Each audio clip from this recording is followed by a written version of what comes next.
Hey folks, welcome to our run of Urban Shadows by Andrew Medeiros and Mark Diaz-Truman.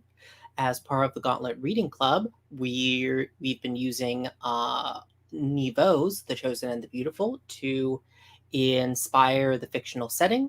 Before we jump into things, I want to do a round of introductions for anyone watching.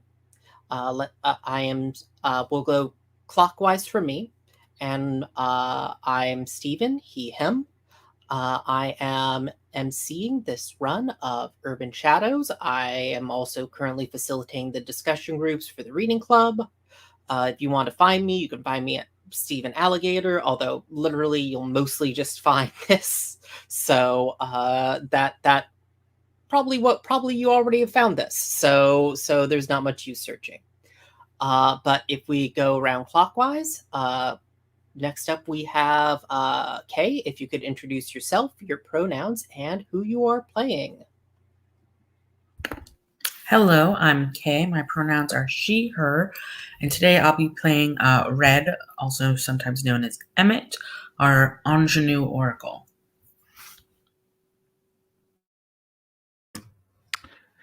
And hi, I'm David, use he, him pronouns, and I'm playing Dante Brixbrickazy, also he, him, who is a speakeasy owner in the Imp playbook from Urban Shadows 2, who is a mover and shaker in the sort of supernatural and criminal worlds of New York, and is currently getting himself entangled in all sorts of problems. Yeah, this game is hosted through the Gauntlet. The Gauntlet is an online game community, mostly focusing on role-playing games of the indie and OSR varieties. Besides publishing a zine called The Codex, it also puts out several podcasts about role-playing games. And of course, it organizes a gaming calendar, which this and many other games are organized through every month. The calendar is open to non-members, so feel free to jump on over there through the link below if you are interested in playing with any of the folks here tonight or any of the other people on the Gauntlet. All Gauntlet games make use of an open door policy. We are all here to have fun and tell a story together. If something happens in real life or you become comfortable at the table, feel free to step away as long as you need. No one will hold it against you, and you are free to return whenever you feel ready. If you are able to let the group know if and when you expect to return, that would be helpful for the rest of us in terms of framing scenes, but we understand that sometimes emergencies happen and it's not always possible. And it looks like we are getting our third member of the group back. Let's see if it is working this time. Actually hear you, so I think it's working for now, knock on wood. Yeah, we were just going through introductions, Maria, so if you want to introduce yourself, your pronouns, and who you are playing. All right, I am Maria, I use she, her pronouns, and I will be playing our Spectre Cleo, who also uses she, her pronouns. Is this full character introductions or just like... Yeah, if you want to do a quick character introduction. Okay. Yeah, Cleo is basically a fairly recently dead flapper who has been seen talking to pictures at museums because museums have pictures that are possessed, apparently. Yeah, that is, I feel like that's a snapshot of Cleo. Mm-hmm. Great. Awesome.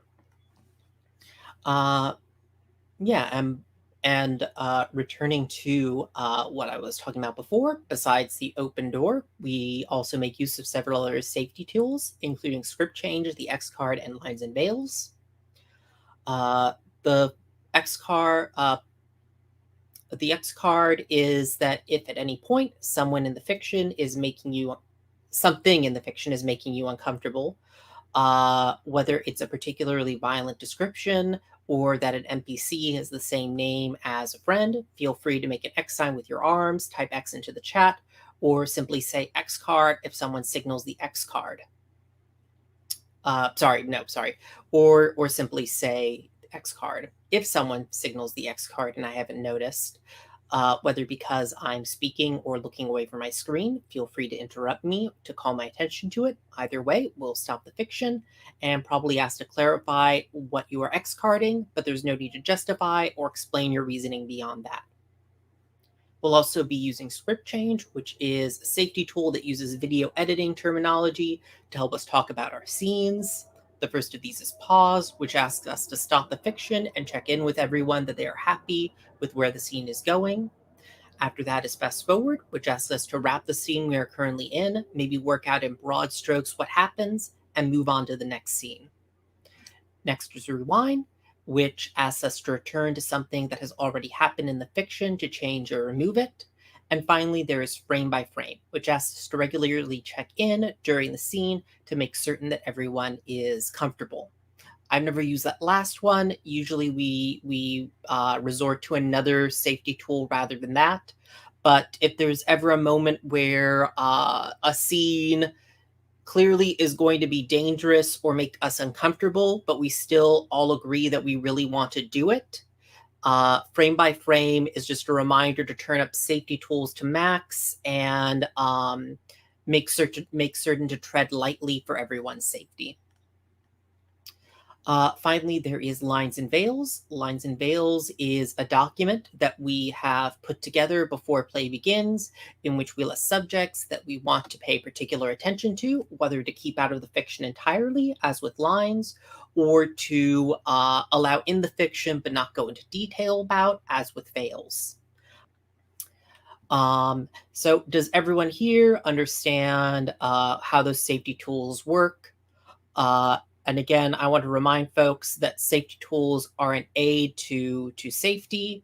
They are not a prescriptive list of what you need, of the language you need to use. If at any point you feel unsafe or endangered by play that is going on, feel free to just say I'm not feeling good about this, or I'm feeling uncomfortable. You do not need to draw on that language of safety tools. They are there to aid us rather than to set the rules of how you can express your feelings at the table. And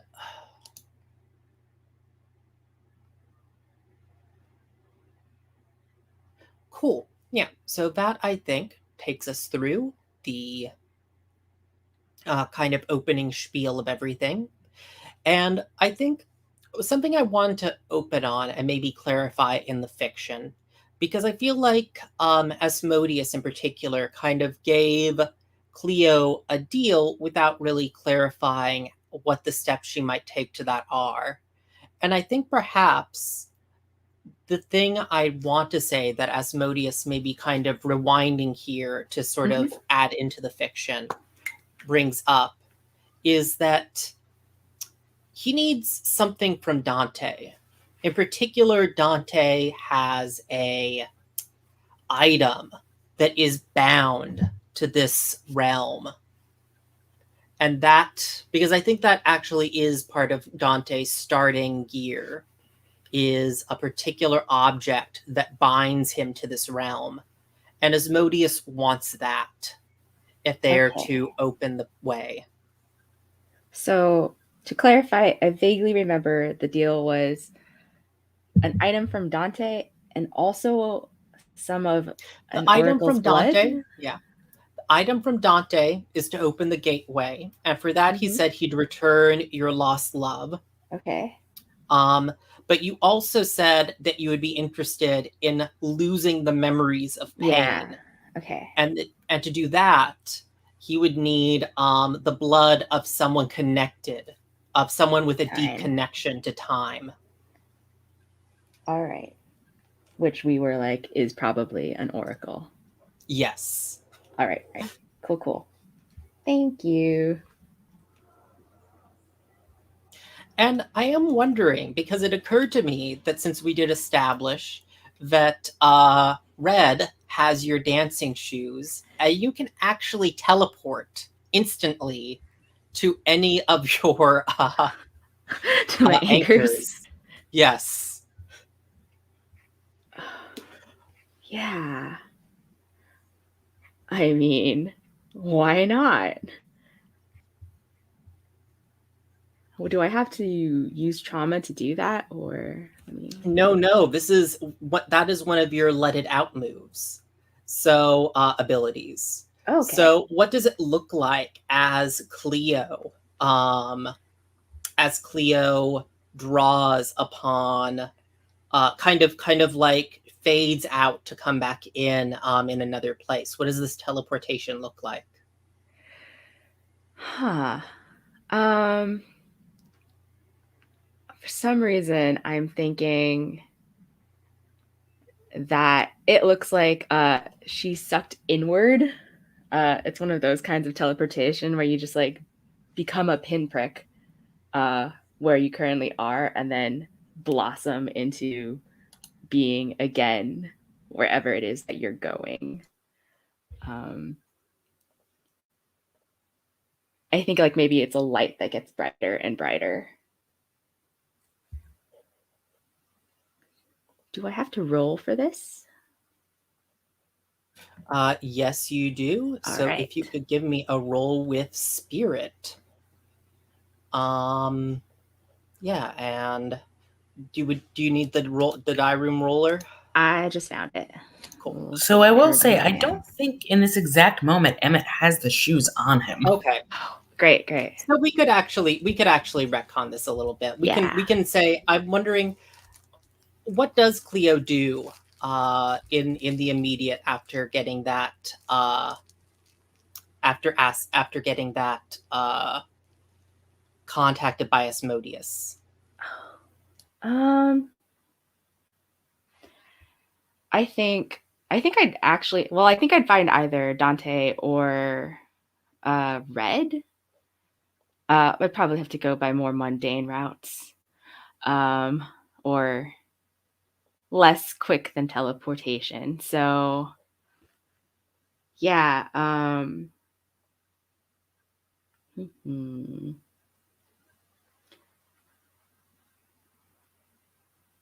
me think.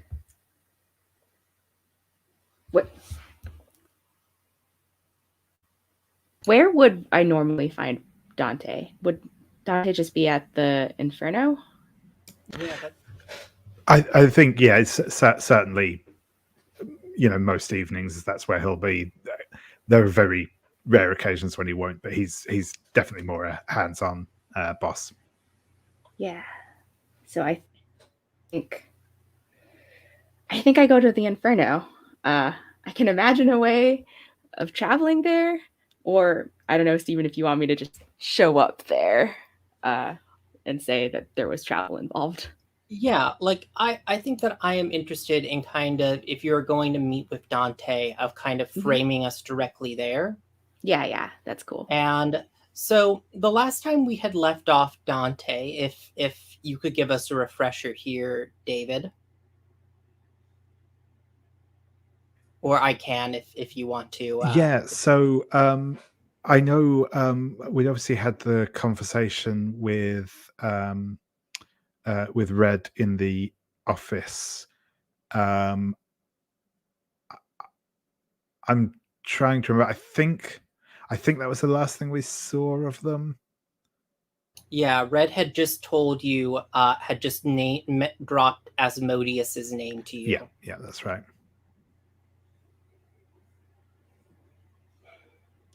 So yeah, no, I think that's sort of where he is at the moment. And are we still at nighttime? So the Inferno's hopping, or is this in the day? It was evening. I think it's not like, it is not a busy night in the Inferno, but it's still, there's still a crowd of people here, but it's it's like a weeknight or whatever. It's that sort of slightly more subdued than some evenings, but still quite a lot of people around. Yeah. I just think that Cleo phases through doors, does not bother to open them, and will, I think, plop herself as, or look like she is sitting on the desk or a piece on the bar, wherever Dante is, and kind of just like show up, and like cross her legs and kind of look at Dante.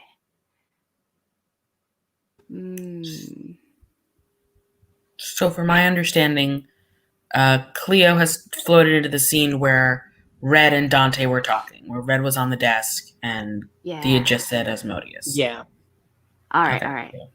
Yeah, so Cleo appears next to Red on the desk, and kind of looks between the two of them. I just met someone very interesting. And good evening to you as well, Dollface. Seems I'm popular this evening. Hello, Miss Cleo. And did Emmett know? Did Red know that you were a specter? I don't remember. I don't think we outwardly stated it. I don't think we said. You want to say he knew? Or is this just like, oh, holy shit? It's up to you. I mean, you are the Oracle, but I would find that hilarious if the Oracle just somehow just completely missed that out. Yeah. I think he actually maybe like falls off the desk as you just appear next to him. And he's like, Miss Cleo, how did you? Are you a wizard? Did you just teleport into here? Something a little bit less fantastic than a wizard, but I'll tell you about that later. And also, right. Oh, can I ask you out of character? Do I know that Asmodeus is tied to Dante? I can't remember. Yes, Asmodeus mentioned that he was here in particular all right. to, talk with Dante about a contract he walked out on. All right. Cool. Sorry, I'm just like trying to remember where everything is. It's okay. Yeah. I think Cleo will extend a hand towards Red, though, to pull them back onto his feet. Yeah, so you extend a hand, and he takes it, and in doing so, skim the surface just activates. I don't mean to. We'll get to the skim the surface, but I don't mean to pull this. But Cleo, for your manifest, you can be heard and seen, but to be touched, you'd also have to mark trauma. Is Red a perceptive mortal, though? Oh. Sure. We could say that. That's fair. I just wanted to check in. Okay, yeah. I mean, it's up to you if you think I should. That's fair. That's fair. Yeah. Yeah. Yeah, so give me a roll with skim the surface then, Red. Yes. What is this? Cool.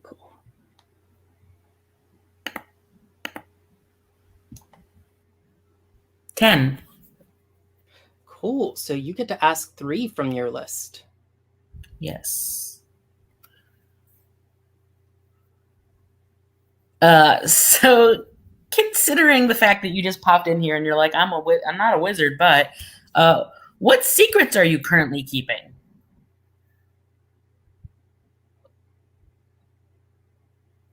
Well, from you, apparently, I'm keeping the secret that I am dead. But it's not so much of a secret anymore. All right. What are you thinking about right now? I am thinking about how I can get Dante to give me what I need.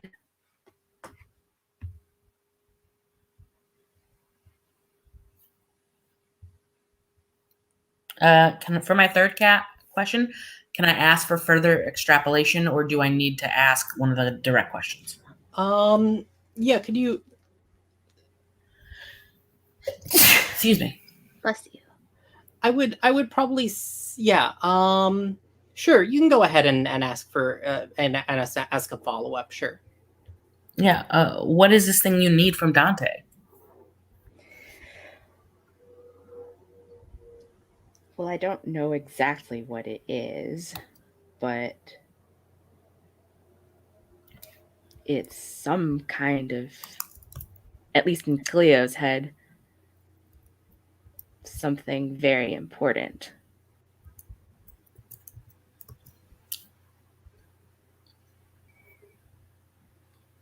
Okay, so it's some kind of important item. Yeah, maybe like to give you just a little bit more, like something that was used in a contract. Okay, yeah, so a contract that Dante has. Yeah. All right, so Red notices all that, and I think he pulls his hand away, almost like he's been burned, and maybe like stumbles a little before getting up himself. Looking at you, and a sort of like chill sort of hits his spine, because this seems not great. This seems not good, and he like makes sort of eyes as he looks between you and Dante, like kind of back and forth and back and forth. Did someone walk over your grave, Fred? Not, I don't, I don't have a grave. You're. Why do you wish for his contract? And like when he says he looks directly at Dante. Has no one ever told you it's rude to take the words out of someone else's mouth? And he looks a little sheepish when you say that. Because yes, he has. And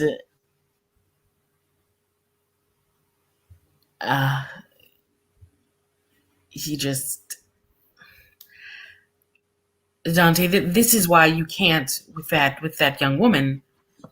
Things like this, he's something is dangerous, and it is after you, and it wants, and I can't.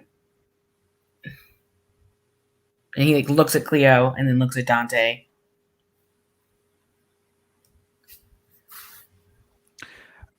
I appreciate the concern, Red. I really do. It you see little enough of that in this world of ours, but I've had people of one stripe or another after me as long as I can remember, and no one's managed to do anything too permanent to me yet. So.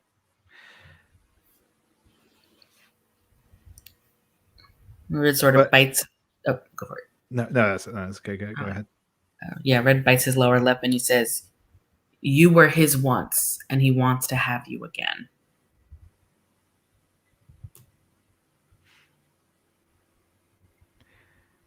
Like I said, I'm a popular guy. I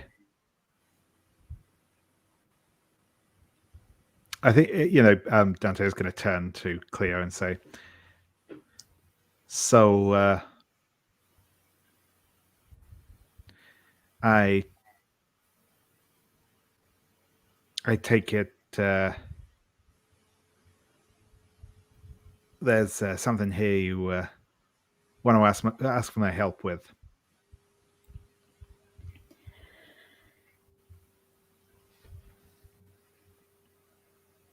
I think Cleo kind of like looks at Red and tries to decide how much she wants to say in front of him, but then kind of like shrugs and says, "Guess there's no harm in you hearing this, seeing as you could probably get it from me some other way.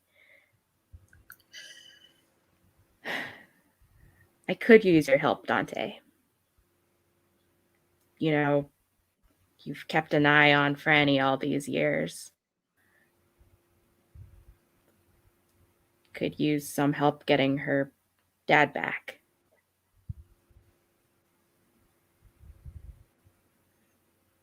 And I told your demon, I suppose. Whatever it was. That I'd think about it, but I didn't give them any straight answers because I respect you enough as a person who's helped out. But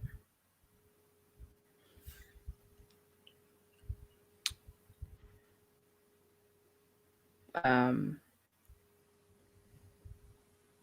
there anything I can?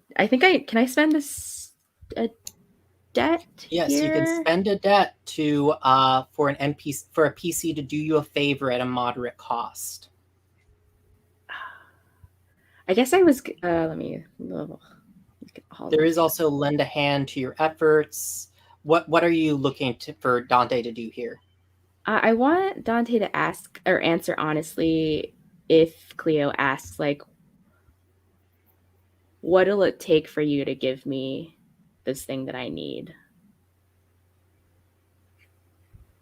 I mean, that's something you can really sort of just do with cash in a debt, and we might see how whether he does it or refuses, in which case we could escalate things and see what things go from there, if that works for you. Yeah. So yeah, when you cash in a debt, you remind them why they owe you and then ask for what you want.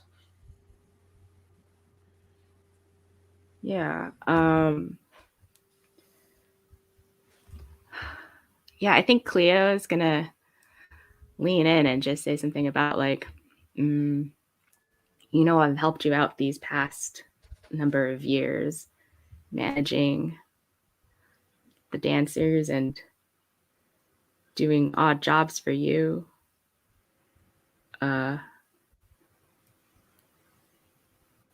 Wait, sorry. Let me look at the move again.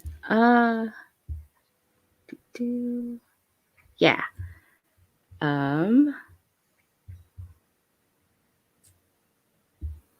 What? Yeah, I guess I'll just kind of. Cleo will say it in a much better way than I will, but like, want to help me out?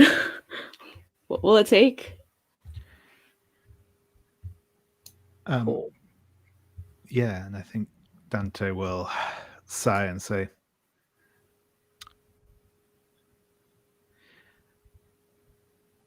first things first.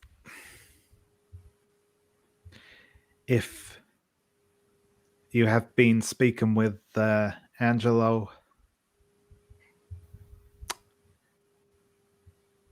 I wouldn't believe all his promises.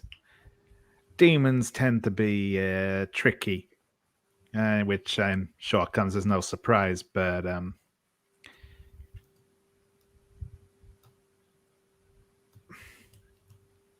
not everything is always going to be the way they paint it.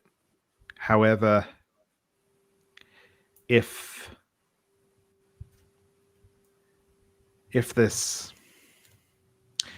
you think you are going to get what you want out of this, if you think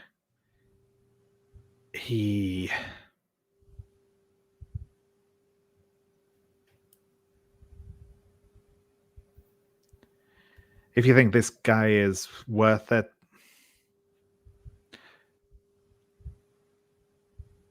I guess I could lend a hand. I got myself out from underneath him once before, and I'd hoped I wouldn't be put in a position where I'd have to again, but I guess it's worth a gamble. I might also have a little piece of work I need your help with, but we can catch up on that later. I think Cleo's just going to say, well, like you said, it's a gamble, but one I can't afford not to take. And then she's going to like press a kiss to Dante's cheek.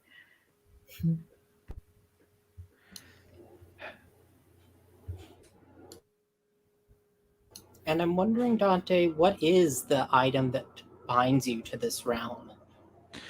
Yeah, I think the item is um, like one of those like a fairly cheap print, to be honest, but like one of those like devotional like saints um,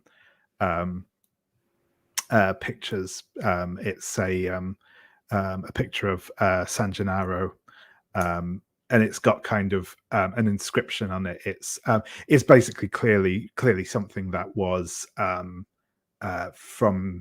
his christening, from his mother.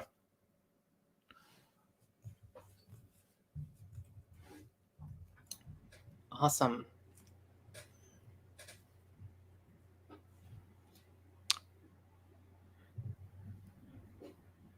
And Cleo, how can you feel the magic that comes off of it? Yeah. I think like to anyone watching, like I think Cleo feels it as warmth coming off the thing that I imagine like Dante handed it over, maybe. Yeah. Yeah, and I think so. It feels warm, and I think like to anyone watching, like Cleo's hands like take on a pink tinge of like life and look way more solid than they ever have.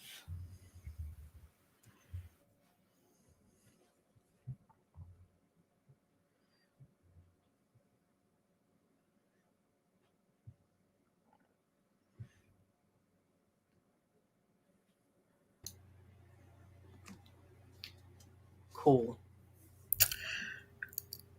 I think as they're saying this in front of me but not saying it, that Emmett is going to, he's been watching them, and he is going to use a soothsayer, specifically on Dante, because right now he's feeling a little wary of Cleo and what Cleo is asking of Dante, especially with Dante's little protege, whose name I'm forgetting, and the vision he'd had beforehand. Yeah, and you it says here that you turn your prophetic tools to read someone's future. What does that look like here?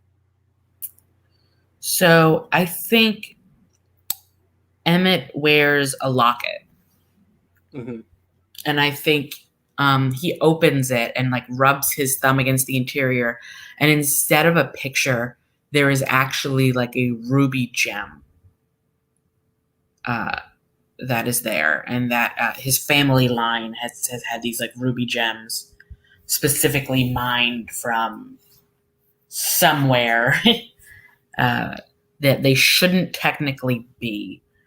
Probably somewhere there's like a mine somewhere in their Scandinavian heritage that should not produce rubies but does, and it's like they have these like ample amounts from the home country, and I think that is like his perhaps one of his most prominent tools that's sort of more easily concealed, because it just looks like he's wearing a locket instead of the times when he has to do more grandiose things and he actually needs like larger items.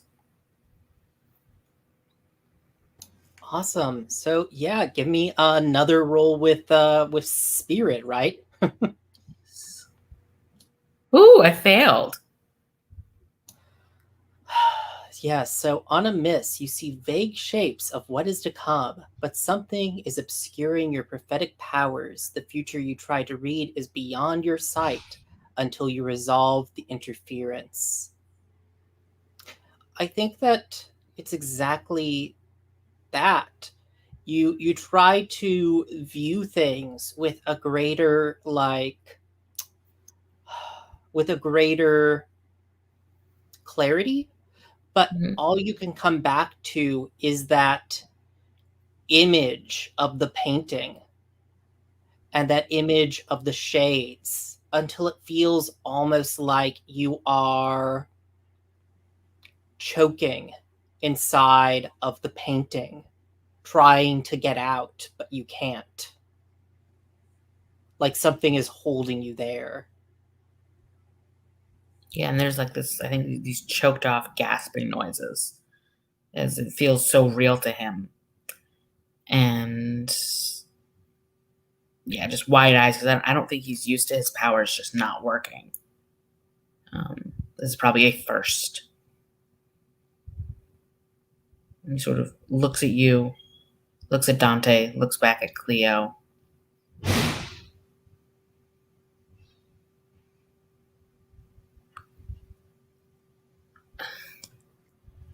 Wanting things from a dangerous sort, it's bad. If memory serves, I already told you that once, kid. But he's and like I think Emmett gets like a little red. Well, Red gets a little red in his cheeks and says that's different. He's just a man. He's not. He's just a man. And I think that's when there's a knock on Dante's office door. Yeah, come in. I think you can probably still get a pound of flesh off me if you need it. And the door opens, and it is Mr. Shaw, who is Red's, quote unquote driver. Hello there, Mr. Ricchese. Glad that your business seems to be doing well. Well, speak of the devil. Nice to see you again, Shaw. How's it going?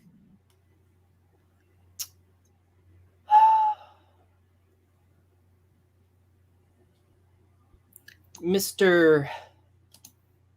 Wentworth is still... Well, he still is a bit upset that you weren't able to deliver.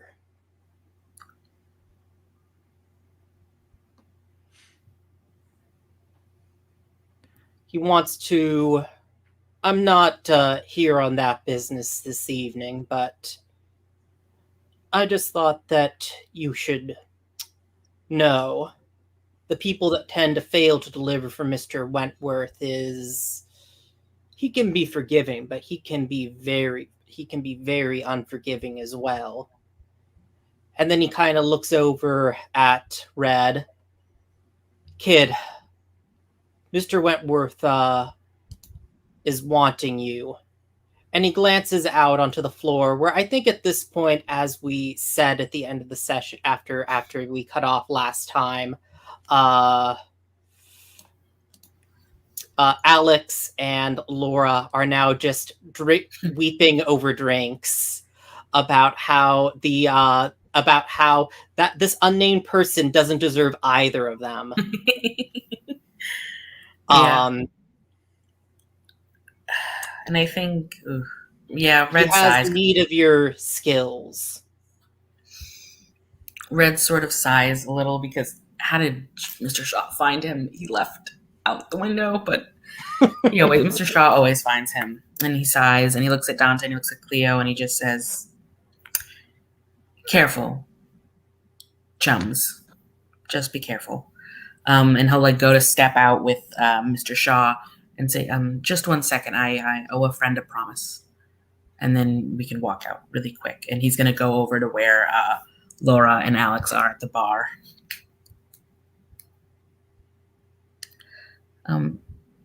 Alex, darling, Shaw is here. Mr. Shaw to come pick me up.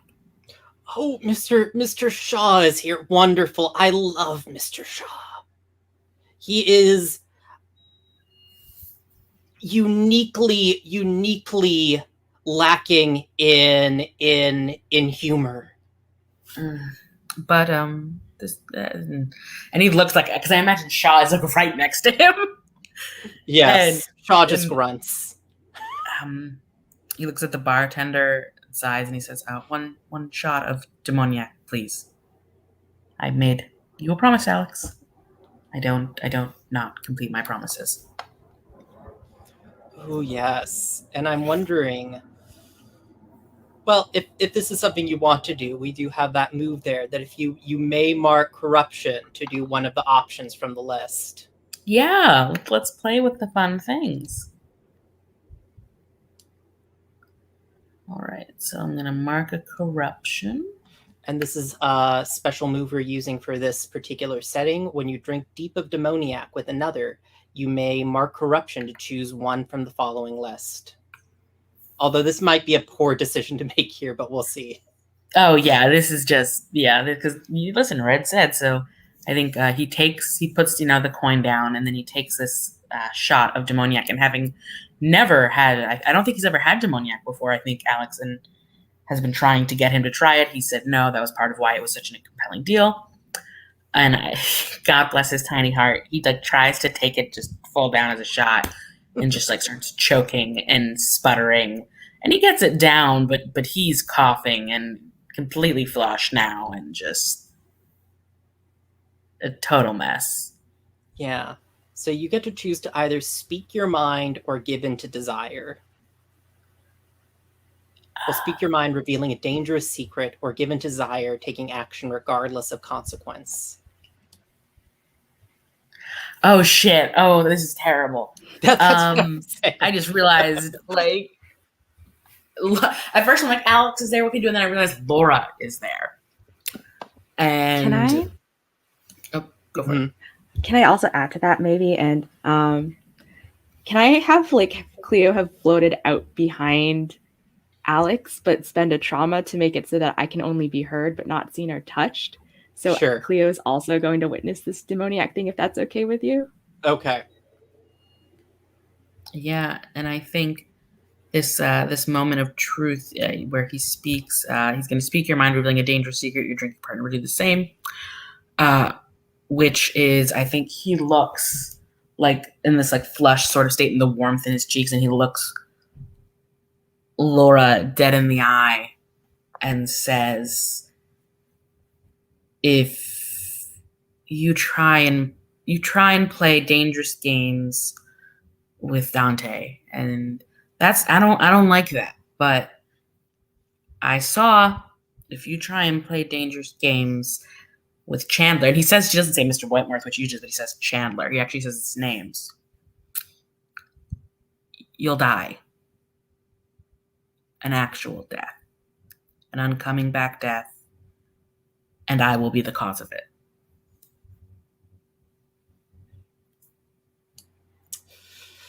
Oh. And I think she looks back at you and looks over at Alex, who was sharing drinks with her just now. And she says,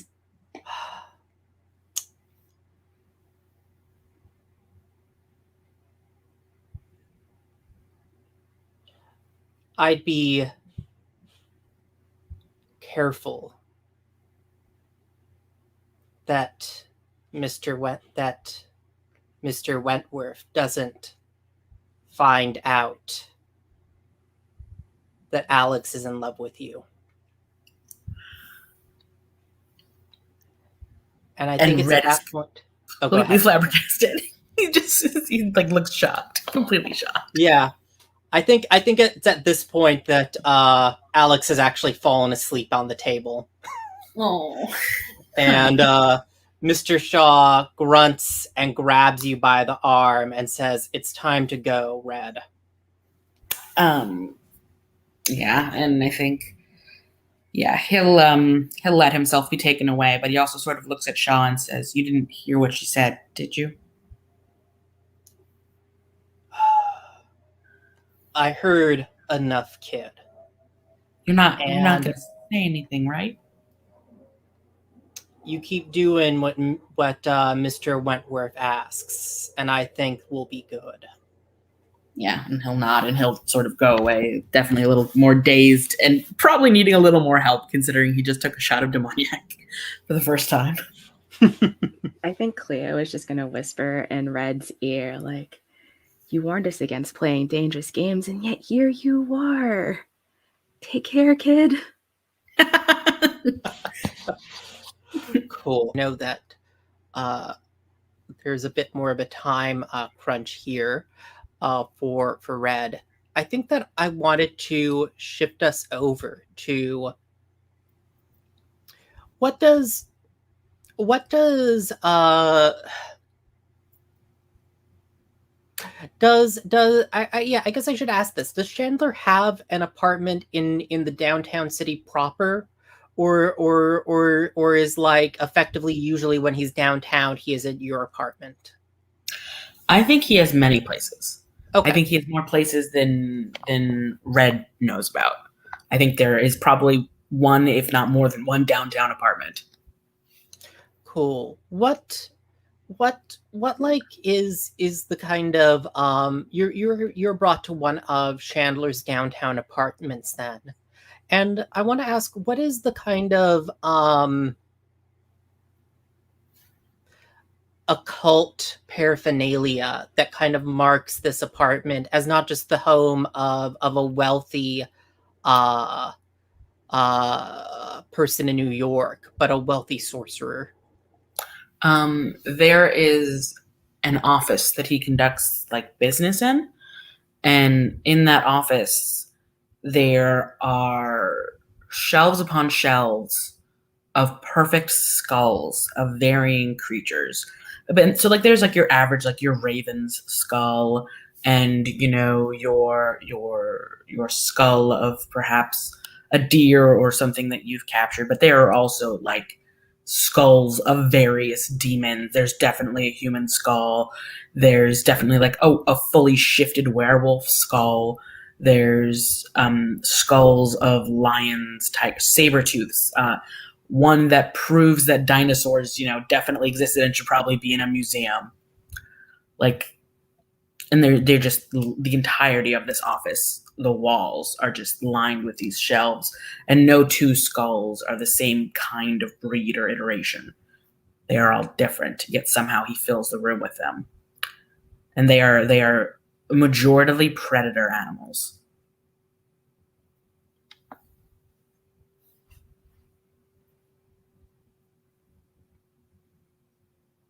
Cool.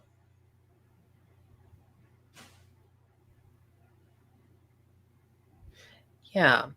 And I think that as you are brought in to this office, the skulls, like you're pretty certain that they weren't all angled this way when you were here last time, but the skulls are all angled kind of towards the door, so that they all seem to be staring at you the moment you are brought in by Mr. Shaw.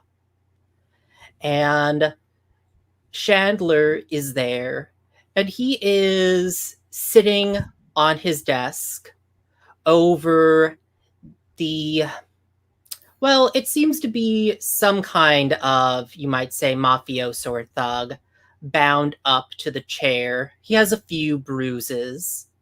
And when Chandler sees you, he brightens.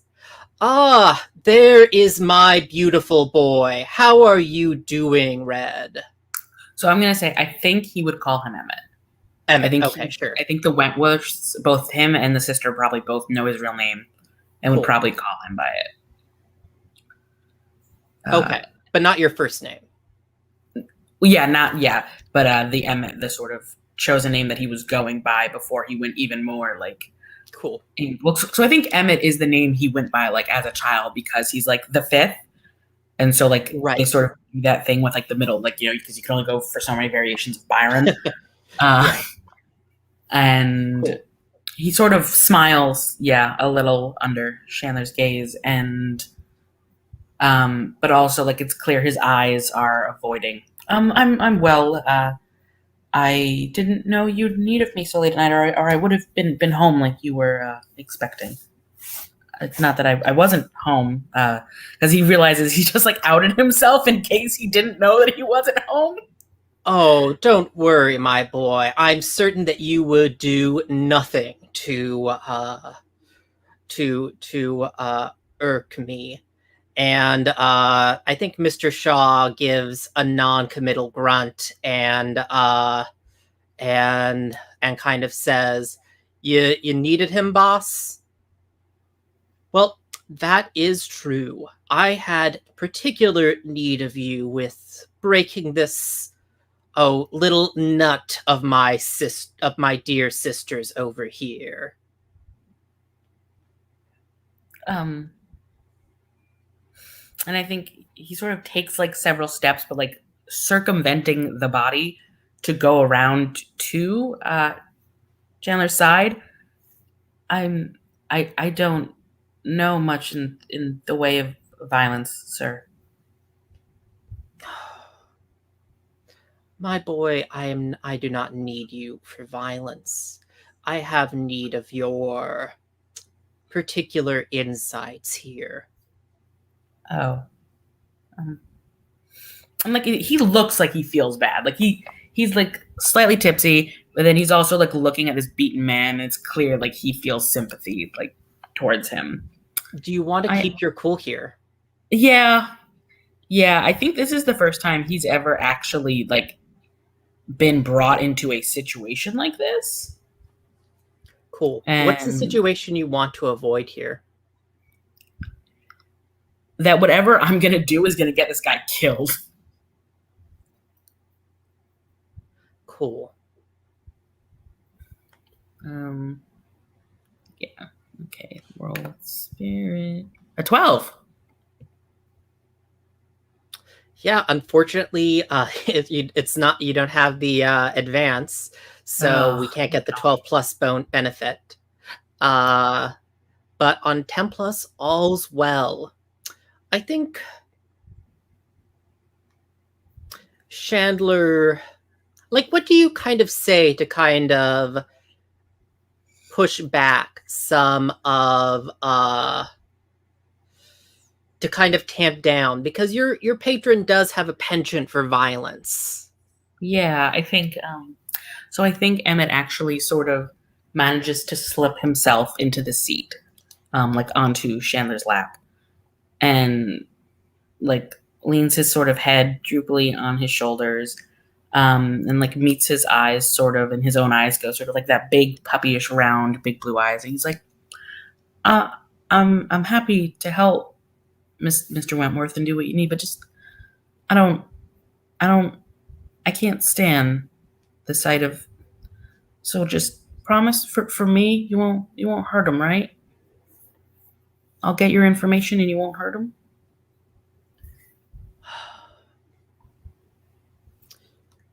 You know that I can't say no to you, Emmett. He is hurting him is unlikely to hurt my sister too much anyway. Mm-hmm. Yeah, you don't. You love your sister, and he like is sort of like maybe like reaching forward and like playing with Chandler's hair a little. And it's just like, well, I'll find information, and then we can go do something fun, right? We'll do something together. I see. All right. Yes. Very well. See what you can do, my boy. Yeah, and so he'll slip himself sort of primly off off of Chandler's lap, but then stumbles because he's still tipsy. And is gonna go over to this guy and he say, "It's really better for not just me, but for you too, sir. If you just let me do it and you don't fight it." And yeah, Emmett will gently reach forward and skim the surface. Sure. A 7. So you get 1. What secrets are you currently keeping? Oh. Yeah, I think that what you get is that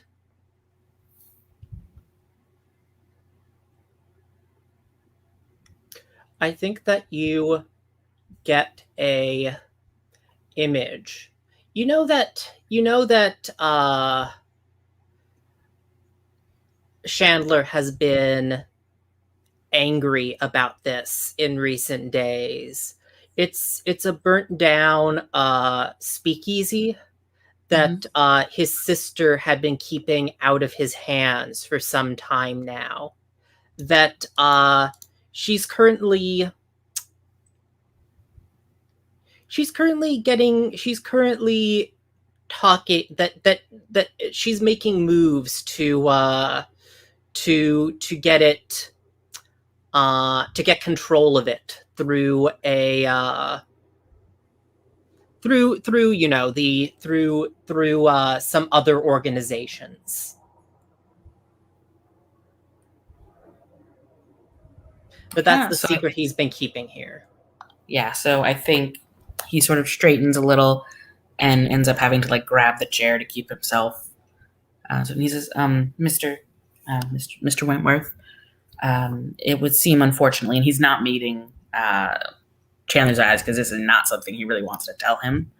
Because the idea of family going sour on each other is just so heartbreaking to him, especially with his own familial consequences.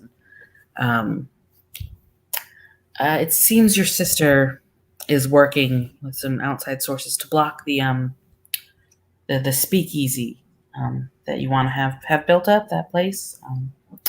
It seems, and he'll recount, word for word everything he's learned and all the information there from this gentleman.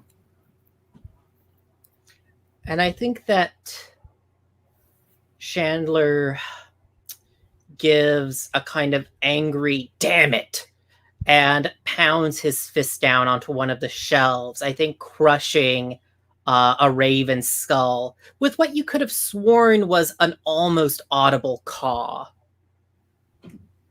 And yeah, it's very clear that that Emmett like when he does that, he like tenses and has like a visible reaction to the violence.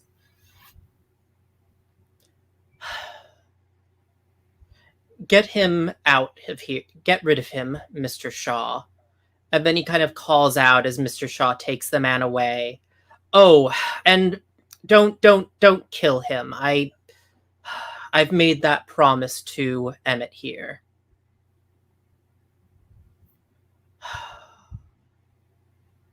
And what did you propose? How did you propose we enjoy ourselves, Emmett? We could go dancing, or we could whatever you like, whatever you want. I want to make you happy. And he gives a flick of his wrist, and a record starts playing and says, "Why do we need to go out to dance when we can do it here?" Right, we could do it here. Yeah, we don't need to go out. It could just be us. Yeah, and he'll sort of. I don't want to share you with anyone. And he takes you up in his arms and starts to swing you around the room. Mm-hmm. And yeah, I think Emmett lets him take the lead. And he'd be lying if he said he didn't enjoy it. There is something pleasing that a powerful man such as this wholly wants you, and sees you as that valuable, even if it is terrifying. Cool. And would you like to trigger? I feel like this is triggering your intimacy move here. Your intimacy. I would agree. Here. So you get to mark power because you've marked the circle. You mark a circle whenever you have a moment of intimacy with someone. Mm-hmm. And would you like to read us your intimacy move? Yeah. When you share a moment of intimacy, physical or emotional, with another person, you gain a specific and clear vision about that person's future. Mark corruption to ask the MC up to 2 follow-up questions. They must answer honestly. Cool. I think that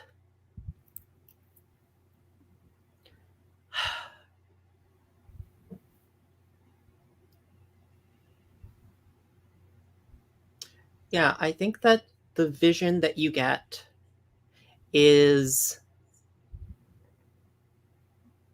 one in which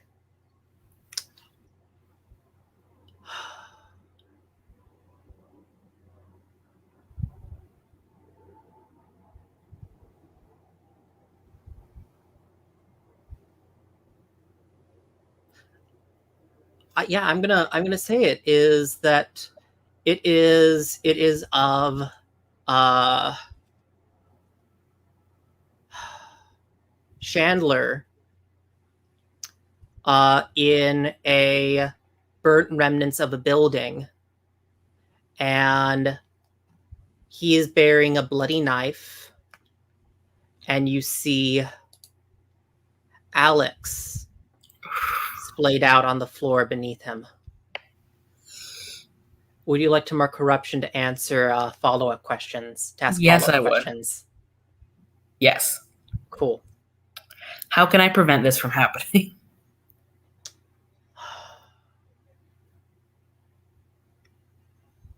I think that.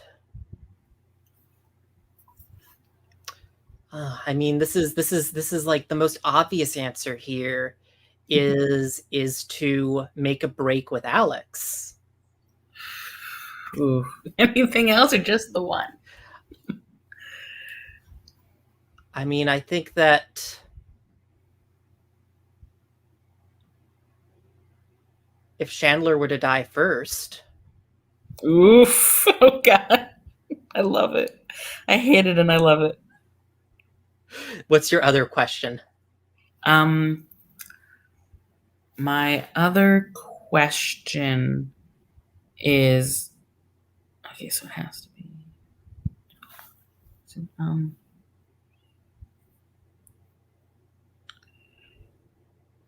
Okay. If oh, interesting.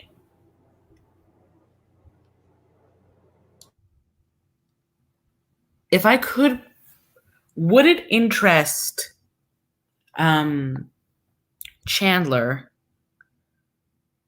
to keep Alex like he keeps me to prevent like sort of this situation? Like, could I make that situation? Is that a situation I could maybe make happen?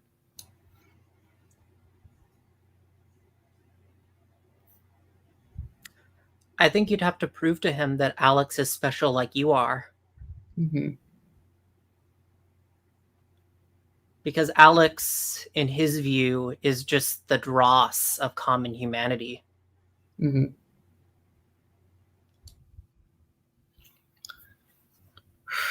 Yeah, and so I think he sees this and he realizes these things and he just leans his head on Chandler's chest because Red is very small. He's 5'7", and I imagine Chandler is much taller. And he just leans his head against his chest and silent tears just fall down Emmett's face as they continue to dance. Cool. And we fade to black there. And I'm wondering, Dante, we've seen some of the various political interplays around this scheme play out, but I'm wondering, one of the things that needs to be done to pull out this scheme is that you do need to get a hold of the actual original painting. I'm wondering how, like, what kind of preparation, like, who does Dante go to make preparations for this sort of thing, or does Dante have his own plan? Yeah, so I figured I'll kind of outline what I was thinking of in terms of a plan first, just because obviously this isn't Blades in the Dark, so I figure it makes more sense to kind of have an idea of where I'm going for before we start. So I think that Dante's plans was sort of riffing on what Laura already suggested. They have obviously a couple of these fakes made up for the original. His plan is, without letting Laura know, is to get a third fake made and essentially swap the original for a fake before the outset of things, and basically have the fake, sorry, the original, like, basically just hidden down in the museum's vaults kind of thing. And that's the bit of the plan that he wants to enlist Cleo's help with. And then essentially the plan from that point is to essentially let McCoy steal the seemingly original painting, and essentially once it is known that the painting has been stolen from the museum, to then sell on the fakes, and then presumably at a later point reveal the fact that the original was never actually stolen in the first place. So that's kind of the plan I had in mind to try and get around things. Yeah. But yes, as I said, that sort of the theft bit, or the switch bit, I suppose, I was planning to enlist Cleo's help with. But yeah, I think I probably will need to get the forger or another forger that can do like the other fake. Yeah, and to maybe pull in some of the already established NPCs. This might be something your old friend Luca might be able to know about. Yeah, that sounds good. Cool. So in that case, given what we were talking about, let's go over to the circle moves here, because this sounds like a good moment to hit the streets. When you hit the streets to get what you need, name who you're going to and roll with their circle. On a hit, they're available and have the stuff. Yeah. So obviously I will be going to Luca here to get this fake painting. I suppose that's probably what the thing I need. So I think I have a +1 in mortality, which is where he is. Yeah. So I will roll with that.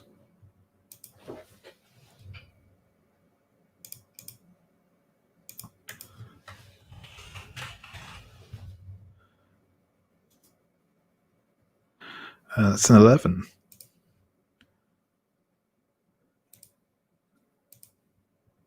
Cool. So that means that they are not dealing with any of these problems. And I'm wondering, where do you usually meet up with Luca? I think Luca, like his like straight job as it is he manages a pool hall down in back down on the Lower East Side, and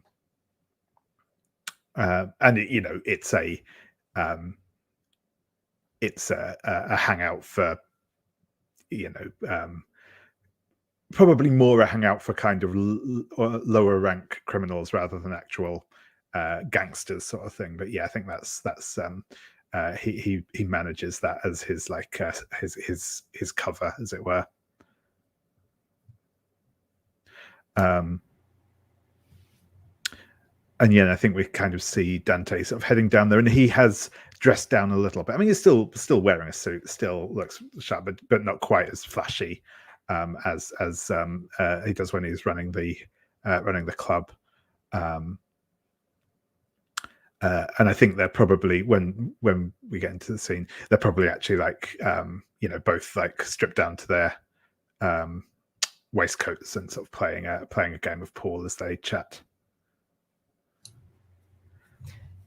Yeah, and I think that I assume Dante's probably a pretty good card player, right? Yeah. Yeah, I think Luca just kind of we kind of open the image on Luca folding and saying, "I swear, Bricks, it seems like you were born with all the luck, and I was born with a pair of pocket twos." I don't know about being born lucky.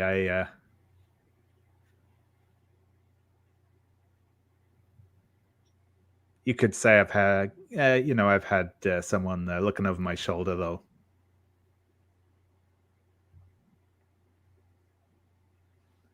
Yeah,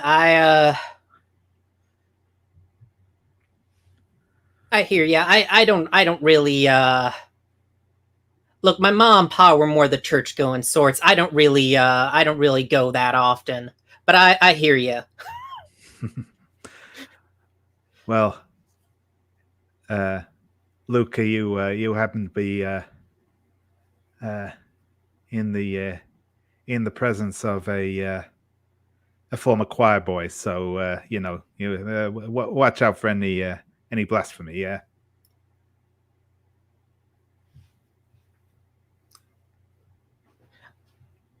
Oh, well, and he's just like, well, god damn it, I didn't know that about you, Bricks. I mean, shit, not god damn it. I mean, just you can just you're gonna have to cut me a bit of slack. I learned I learned how to swear from my dear departed mother.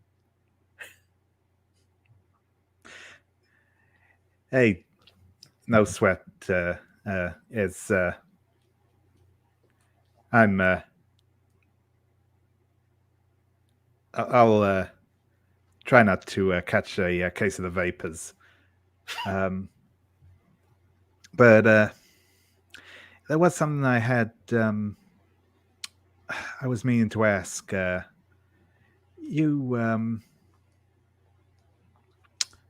You know that the guy who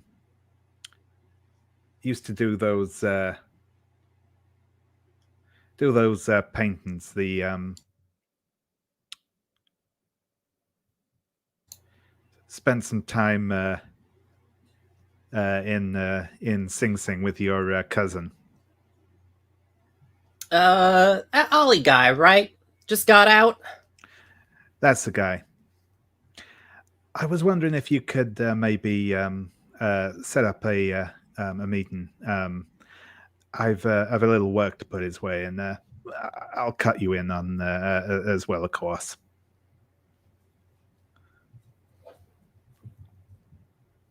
Yeah, I could. Well, actually, I'm gonna throw out here because because you are promising a cut, so I think that is good for that. Could you give me a persuade an NPC here? Sure.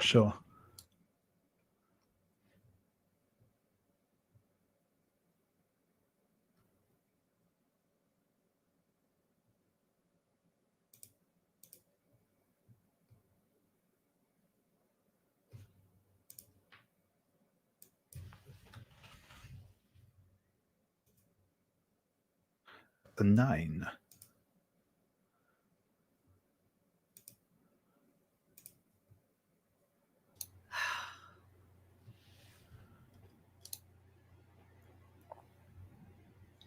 Yeah, I think I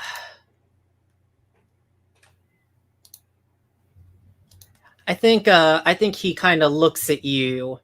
Now, Bricks, this isn't a Laura plan, is it? Because the last time we did a Laura plan, I got shot. Think of this as insurance for a Laura plan. She's not cutting on this part of the deal.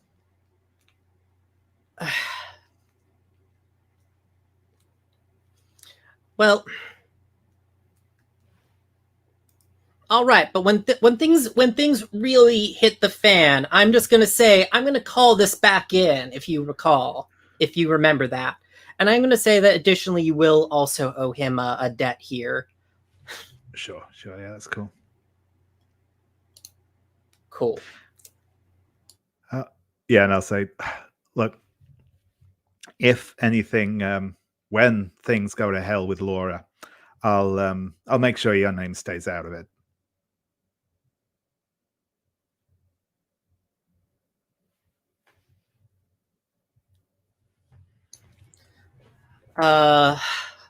And he gives a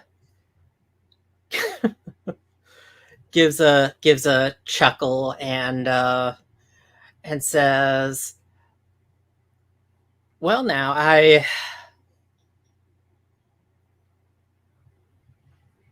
glad to hear it. I I always like putting matching up sort of unsavory needs with unsavory doers. And I think it's at that point the cards are dealt again. And he says, God damn it, another pair of pocket twos. And I think that's where we fade to black there. If that works for you. Yeah, that sounds good. And I wanted to check in. Cleo, you've just gotten a hold of this token of Dante's. What do you what is Cleo's plan here? I think I want to commune with one of my angers. Because I also do have a lot of trauma. Sure, go ahead. Yeah. And I think like having this piece that might bring back the soul of the father of my child makes me think that I ought to visit my child at the orphanage that's run by Anna Stokes, I think.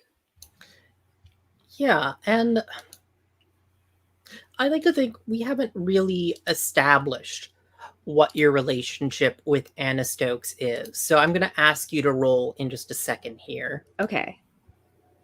But as you come to this orphanage, I'm curious, what is, I'm going to ask two questions here. First off, what is the kind of sign that it is not getting the money that it could be getting? Oh, I think it's got boarded up windows. It's like a tall brick building. But I think like the ground floor especially has windows that have like cracks in them, and then there's just wood sort of put haphazardly against it to keep out wind and also other things. Mm-hmm. And what is the sign though? But this is a place that is also well loved and cared for by the people that run it. Like this isn't like a like place where like, you know, this is not a like Oliver Twist orphanage. Yeah. Well, I think there's I think that there are planters, that there are what season are we in? It's winter-ish. Sure. I don't know. But we didn't establish a season, but sure, winter. Yeah, I think that there are planters. I think that there's just like that they have like the kind of taken home from school sort of feeling where like clearly the kids were like painting happy faces or like flowers on the like clay pots that are just like on the different like the different fire escapes going up this building. Like there's nothing growing in them because it's winter, but they've all been decorated. Yeah, I was gonna say, and you know what they have? It's actually part of like helping the kids deal with mourning, because you know what all the kids like write on the sides are dead parents. And I think that you find one very like warbly drawn one on one of the pots that has your name kind of drawn in a very warbly like 3-year-old script. Yeah. I think that like something Cleo, or not Cleo, Franny, who's Cleo's child, knows about her mom was that there is a dancer. So maybe there's also just like a kind of stick figure ballerina or something on the side of it too.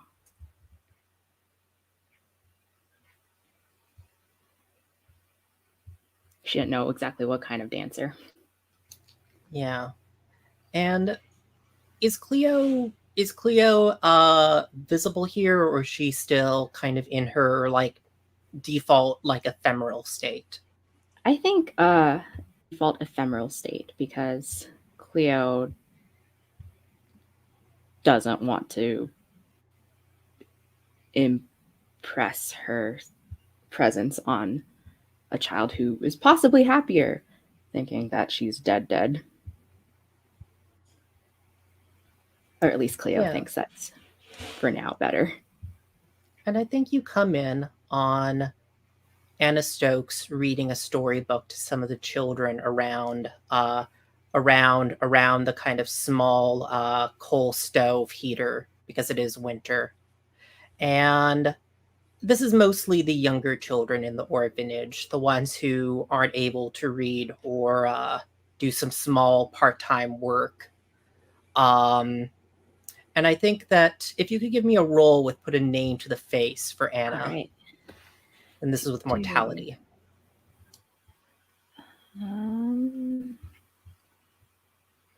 I have nothing to mortality, so that's a flat roll.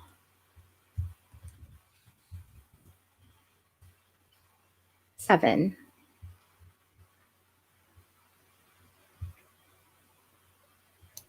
On a 7, you know, not just you know her basic reputation, but you don't owe anything. Well, I believe.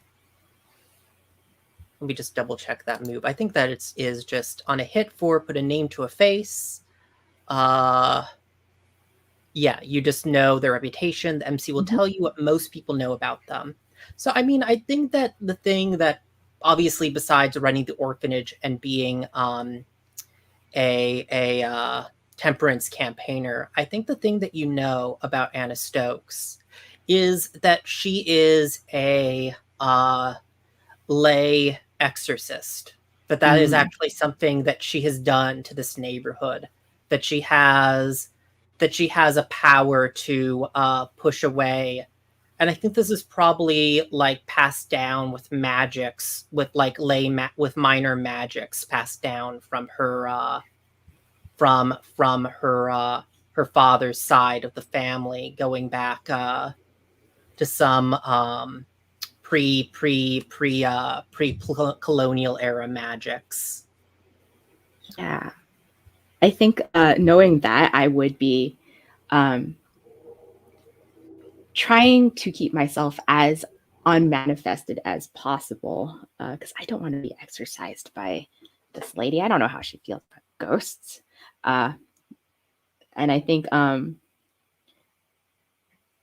I think that it's just like Cleo's eyes are appearing in whatever posters or the curtain that is fluttering in the room as I try to keep myself hidden and behind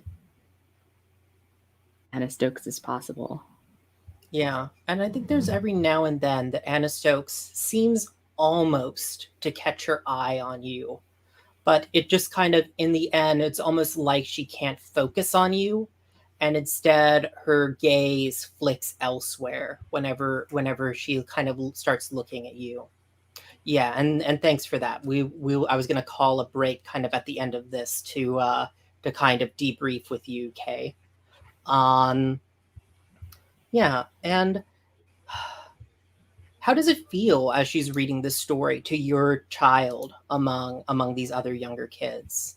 Can I get like a one sentence summary of what kind of story this is? Is it like a fairy tale? What kind of story? Yeah, let's make it a fairy tale. What kind of fairy tale do you think it is?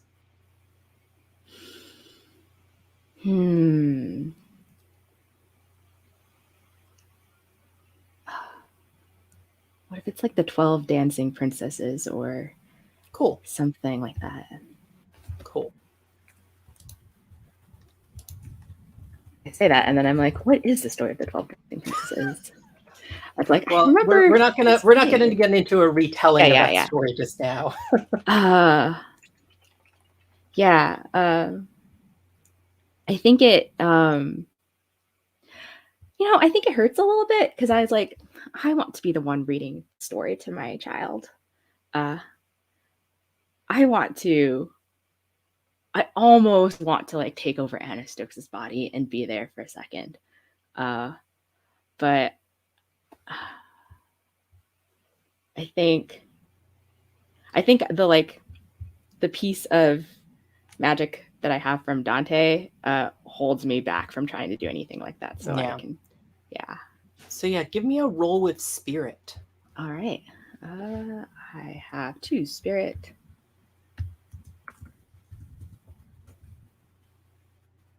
That's a 12.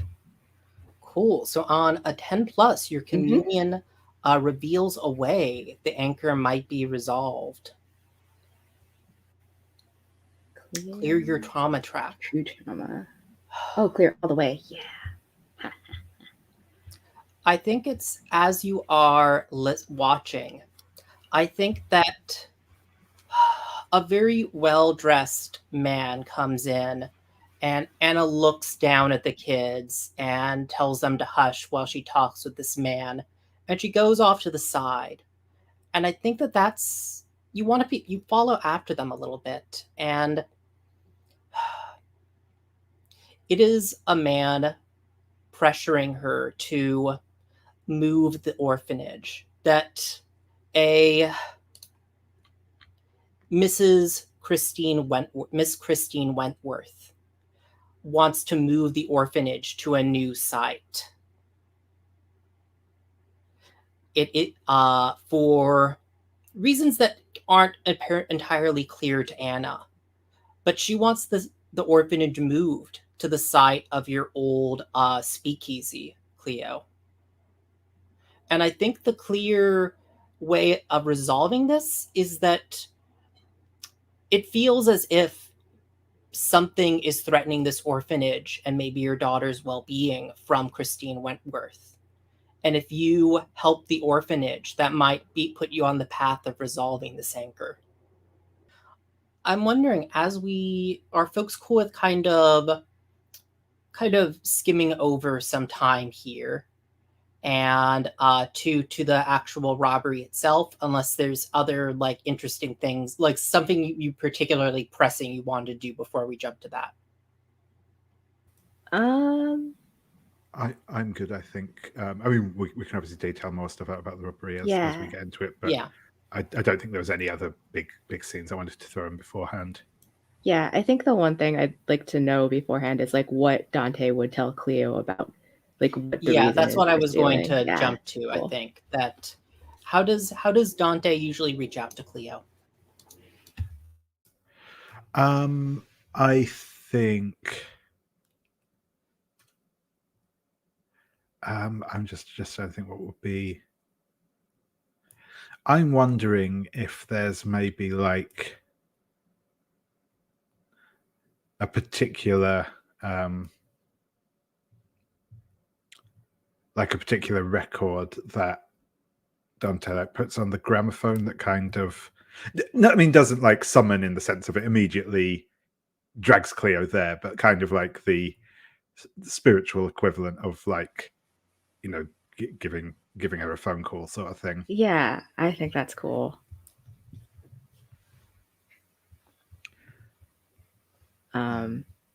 Yeah. Yeah, do you maybe like hear, like no matter where you are, you hear that melody like playing just in the distance? Yeah, I think it's like the melody of something that before Cleo had Frenny like was a particular act that she was prominent in at the speakeasy that burned down. Like it was their signature dance or something. So I think when Cleo hears that, whatever she's currently doing, she knows that that Dante needs something and will not quite teleport, but will walk through all doors and walls to get there. Okay. And yeah, Cleo arrives sometime after you start this record. And I think this is maybe in actually at Dante's like apartment rather than at the club. Mm-hmm.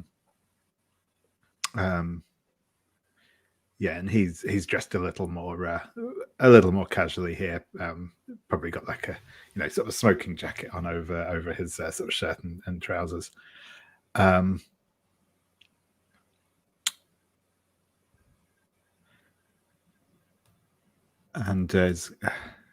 say, hey, thanks for dropping around. I had a favor I wanted to ask of you.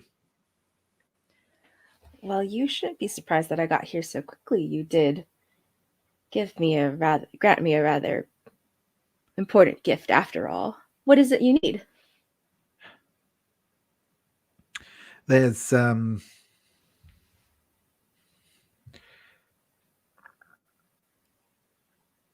to be a robbery at the well, probably a burglary, to be honest. I don't know exactly how McCoy plans to do it, but they're after a certain picture there. It's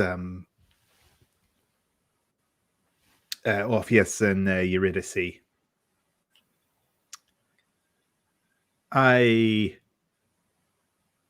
want to make sure they don't get away with the original. So, and he's going to sort of pat like a portfolio case. He's got sort of propped up against a wall. So I had a little replica put together.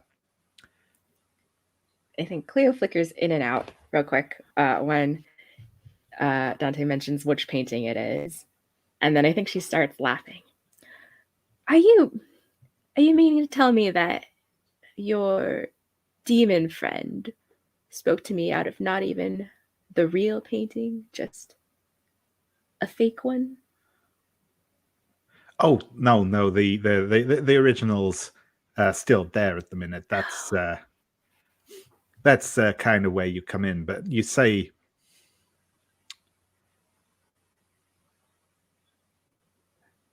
Angelo spoke to you out of that painting. That's well, I guess that maybe that's why. I guess that's why Red had such a bee in his bonnet about the whole thing. Oh, I don't know this Angelo, but I certainly know the name they gave me was not that. But yes. Well, good to know I haven't been spending my days staring at a fake.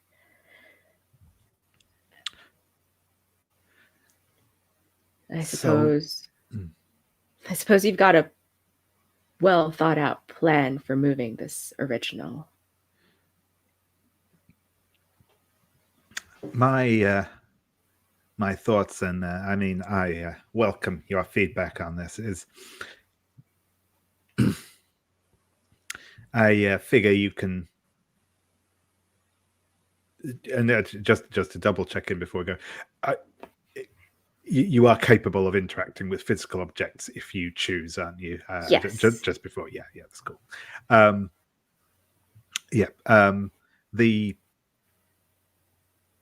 I've got this, as I say, I've got the replica here. What I need from you is if you can switch it out for the real one. The real one that can just stay on the premises, doesn't need to be got out. If you can take it down to the vaults, the restoration room, something like that, put it somewhere it ain't going to be found easily. If you need me to get the replica into the museum in the first place or anything like that, I can work that out for you. The process of working the switch over, I leave in your capable hands. But if there's anything you need from me, distracting the guards, anything like that, you let me know. I mean, as far as I know, I can handle most of this. But Should a painting like that be kept somewhere so hard to get to? The original, that is. I mean, hard to get to for thieves is good and all, but I think it should be kept somewhere special.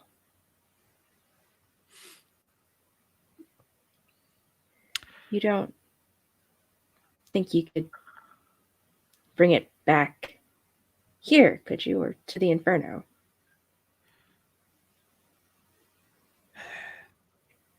If we take the original, that's going to cause more heat than I'd like to bring down.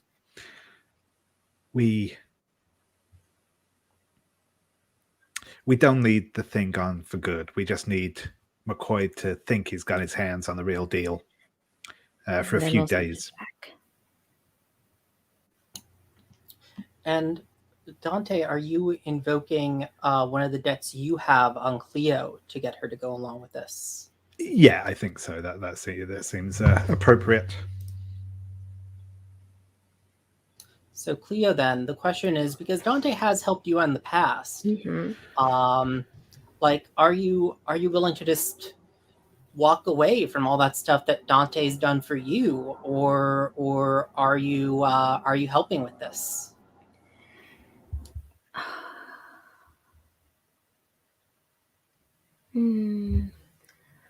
Dante's relic is still burning a hole in my ephemeral pocket, I suppose. So I think I'll nod and say, well, as long as it goes back to where it belongs. It's a very important painting to me.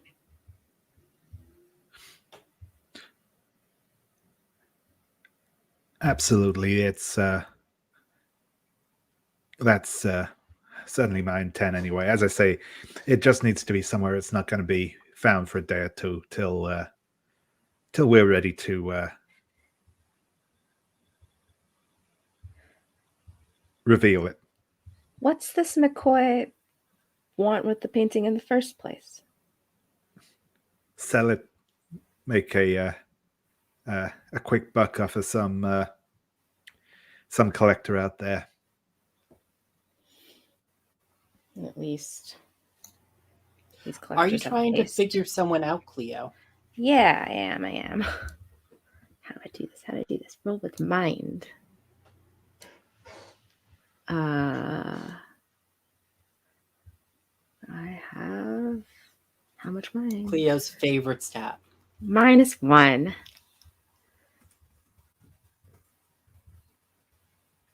An 8. Cool. So you still get to when you figure someone out, on a hit you get to ask 2, but on a 7 to 9 they get to ask one of you as well. All right, and I am I guess I'm trying to figure McCoy out. Well, or should this be trying to figure Dante out? Yeah, you're figuring Dante out, and if there's some extra information that maybe Dante might not be privy to, but you can glean here, I'll jump in. All right. What's your character hoping to get from McCoy? Like, why are you keeping this like charade up? Yeah. So Dante is hoping to essentially humiliate hoping to humiliate McCoy, damage his name, generally undermine him. And I mean, you probably are with working at the club. You're probably privy to the fact that McCoy is kind of operating in direct competition to Dante, and is sort of, I think we'd said, is being a bit more aggressive towards the club in recent times. But you will probably also pick up on the fact that, you know, Dante also has a way to make some money out of this as well. Okay, and I get to ask 2 questions.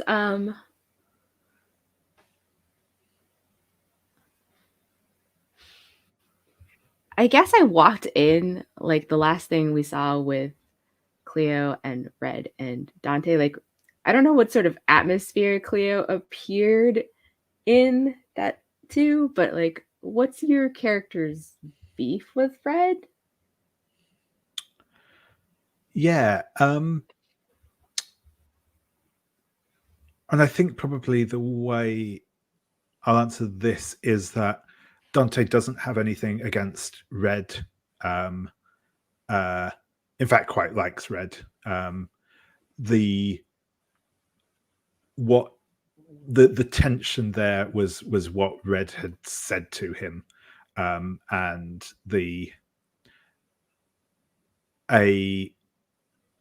that mixture of like distrust of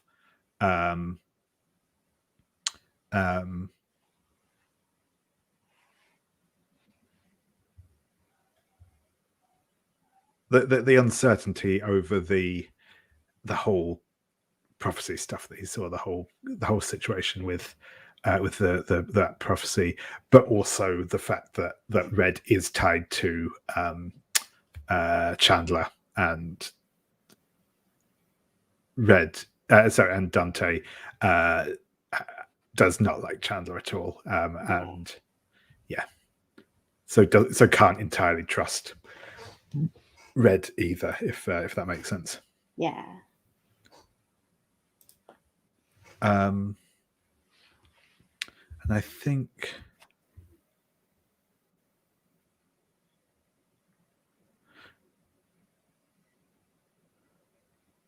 I'm going to ask, what does Cleo worry is going to happen, like specifically with regards to this painting? I think because of the fact that she mentioned it was important to her. Yeah, I think that Cleo is worried that by putting the original somewhere that isn't openly accessible to the public, it is putting it in more danger than putting it like where everyone can see it. Yeah, she's worried that it's inviting more trouble to move it than it would be to just to like guard the actual painting or something. Yeah, awesome.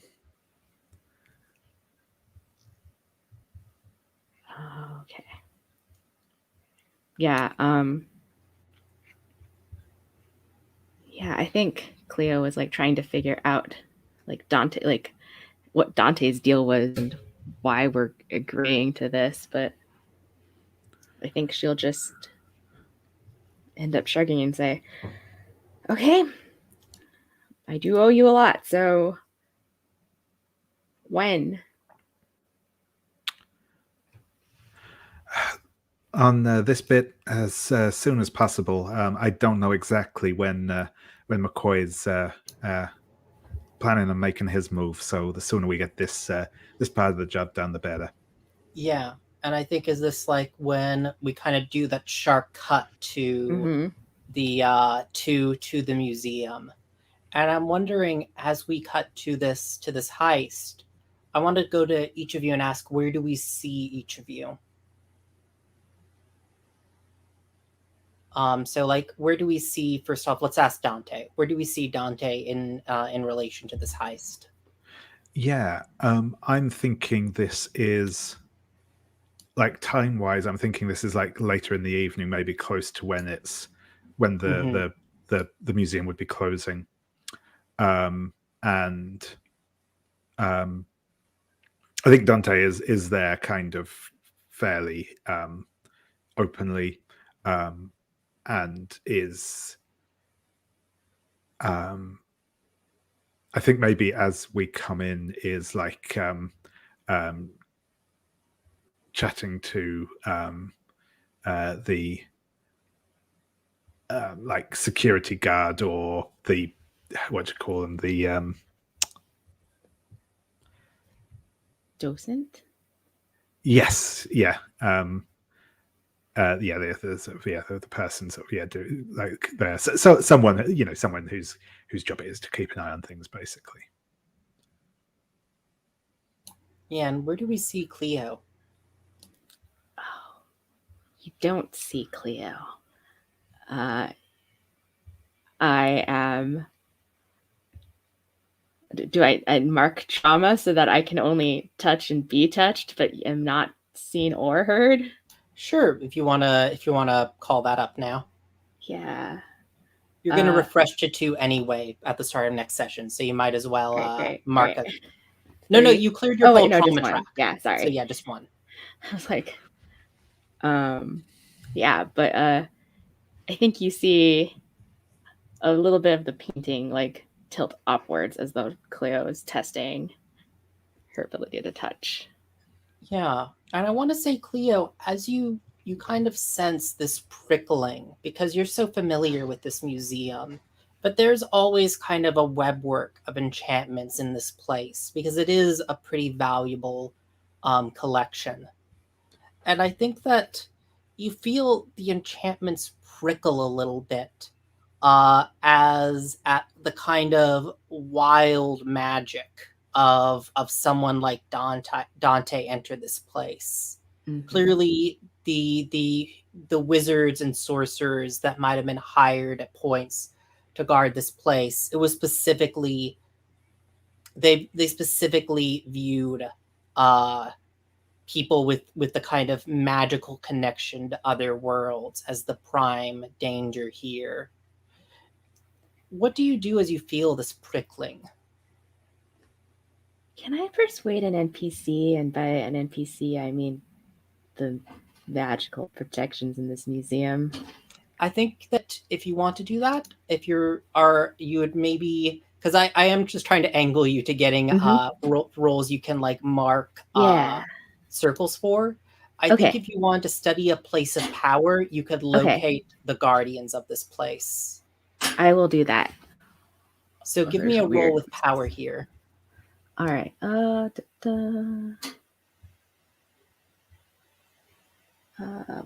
is 1. Okay.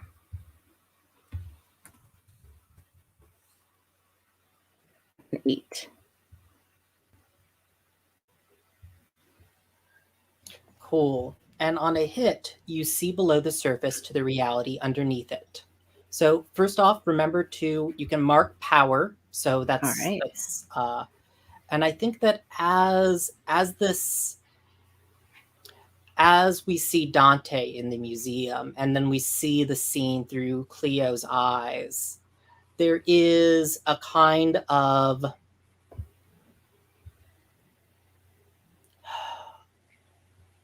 want to say, yeah, it's New York, so I feel like it. Let's make it a bowl, and like within the paintings, there is this kind of great, almost abstracted vision of a bull moving in the paintings, like following after Dante as he moves through the museum, and it is moving with this kind of weird weird kind of unreal gait, kind of passing from painting to painting. And that's what you see, Cleo. But that is the guardian of the museum. Okay.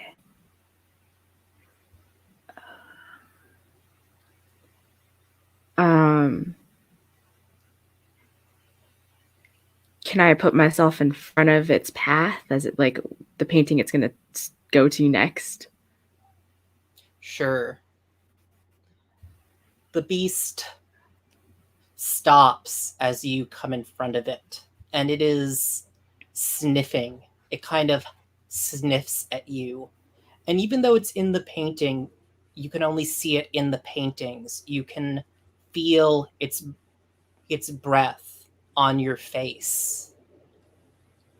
It can't see you because you have marked that trauma, but it can smell the presence of something. And it's a bit confused now. I want to I like offer it in my hand in like a placating sort of like when you meet a creature, like sign of reaching out to it. How do I make it hear me?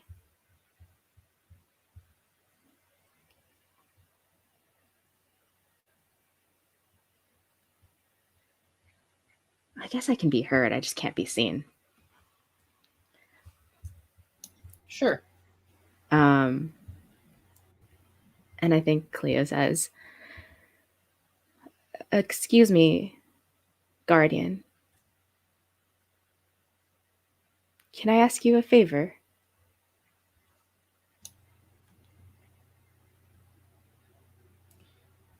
And I think that it's not entirely full sentences that you get from it, but you feel its tongue on your hand, rough and animal. And it says, death, absence, want. It's Yes. curious. What do you want? I know you know that I'm here a lot, and I'm about to do something you might not approve of, but it's really for the protection of something. I want you to let me move a painting so that I can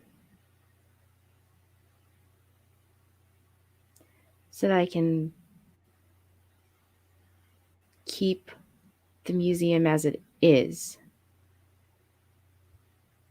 with all of its memories intact and the memories people have of it intact. Yeah, give me a roll with persuade an NPC here, because I think that that is definitely a promise you can make here. All right. No heart. Cool. That's a 5.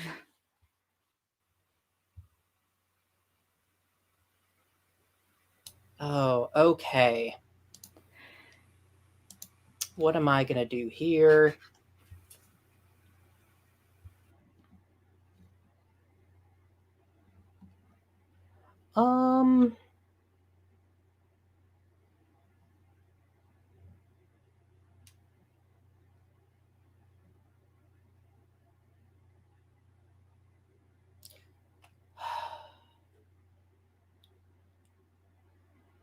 Yeah, I think that as you are reaching out, you feel the floor shudder under you a little bit. And it almost feels like the hallways, as you look around, stretch out impossibly long. Paintings bleed into each other, and the guardian huffs. I taste lies. And you feel that its anger is now directed at you, Cleo. And we will shift to what happened. We'll see what happens there in a moment. But Dante, as you are chatting up this docent, I think that there's definitely the sense you feel something in this place activating. But I think what draws your attention is a man in a dark overcoat and a fedora entering the museum with 2 other men behind him. And you recognize the man in the fedora as our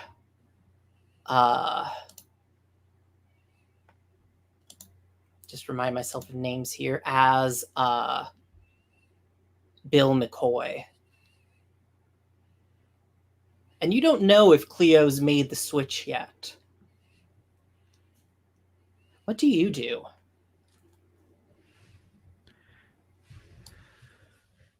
Yeah, I think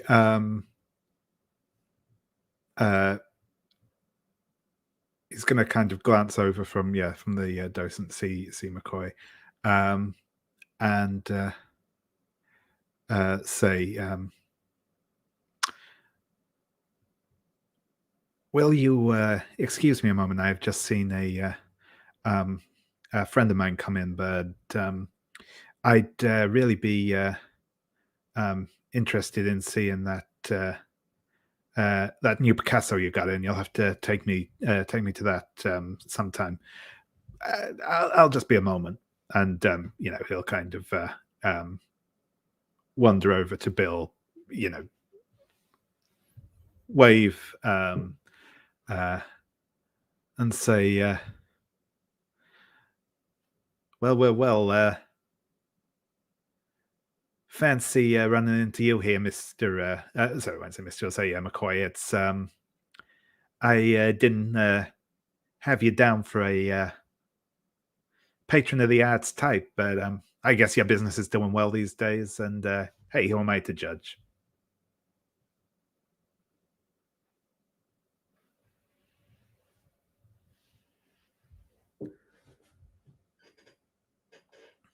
Yeah, one sec. I was just reminding myself here.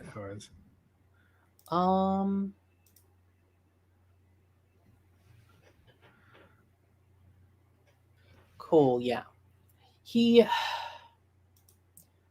looks at you and gives, well, in this case, it is quite literally a devilish grin, and says, "Rix, I had expected we might run into each other here.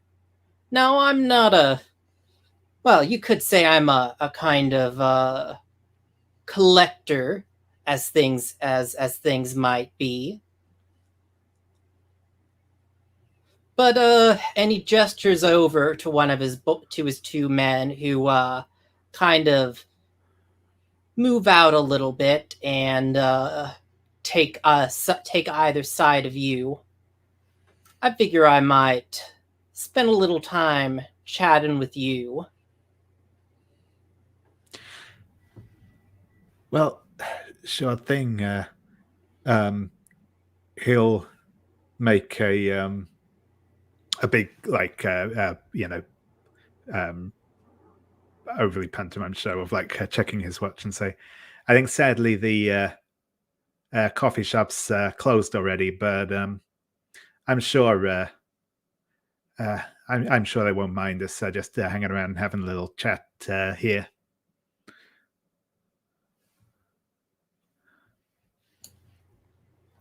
Yeah, and who knows? I know several places off the docks that we might go to afterwards.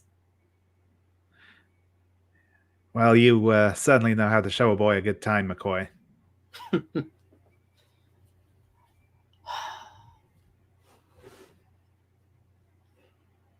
And he comes up to you and kind of flicks your lapel. "I don't know what... Now, I know that you're here with whatever kooky thing Laura's got going, but I want you to... I want you to make it clear here that if anyone is making money in this town, it's going to go through me."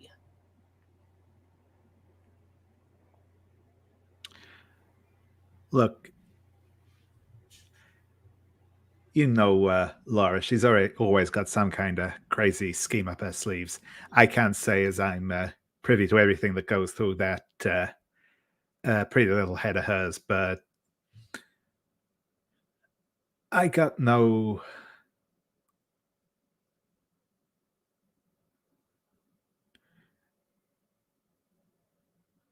I've got no intent of causing you any problems or anything. We as it just I was here. I've got a friend really into their art. I was hoping to catch up with them here. Though it looks like I may have been stood up, but I don't know what you and your gentlemen friends here are up to, but I don't want to make no trouble with you. So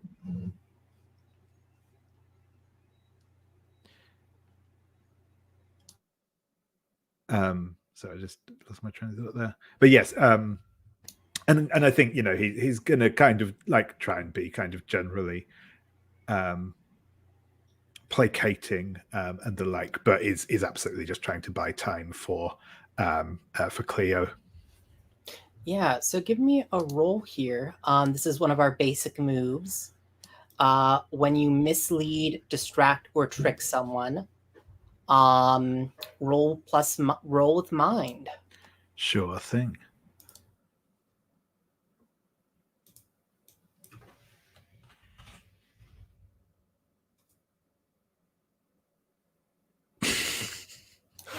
Oh, Well, that's a 4.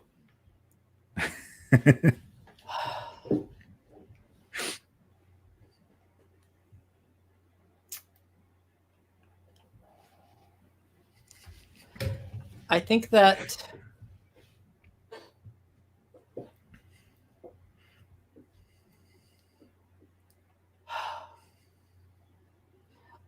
that I have a thought here of what's going to happen, but I think that what we end this moment on is you are going to occupy him for the time that Cleo needs, but unfortunately, he kind of approaches you and gives you a kind of subtle blow to the gut. So mark 1 harm there. And he gestures at the he kind of gestures at his man. Let's take this outside of these lovely environs, and we can have a bit more of a conversation. And I think we see you being carried out by these 2 men. And that's when we shift back for a moment to Cleo. Cleo, you are lost in what feels like this museum has turned into a maze, and you can hear the snuffling of a bull from all around you. It still can't see you, but it's looking for you. What do you do?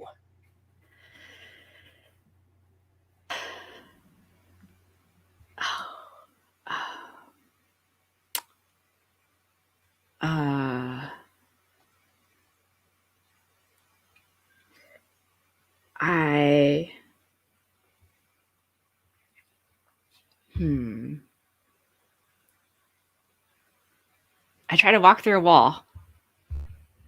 Mazes can't hold me, right? I'm gonna try to escape the situation, I think. Cool. Yeah, this sounds like you were just, I think we get this shot of like you running through painting after painting, and I think it's like this shot of like you bursting forth from all these different painting images.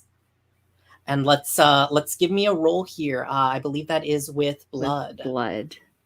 Yeah, and I have 1 blood, surprisingly. Hey, rolling with something you're good at. 7.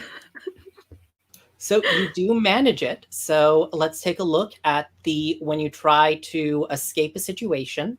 On a hit, you get away and choose 1. On a 7 to 9, I'll choose 1 as well.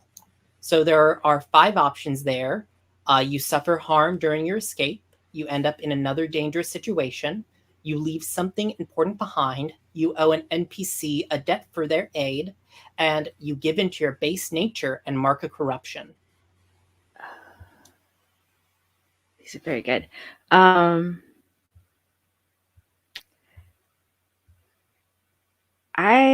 want to leave something important behind, and I feel like I have 1 important thing.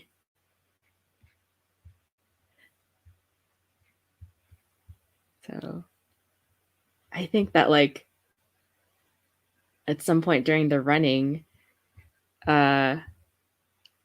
this relic, this like what is it, a painting of Saint Gennaro, gets left behind in the museum.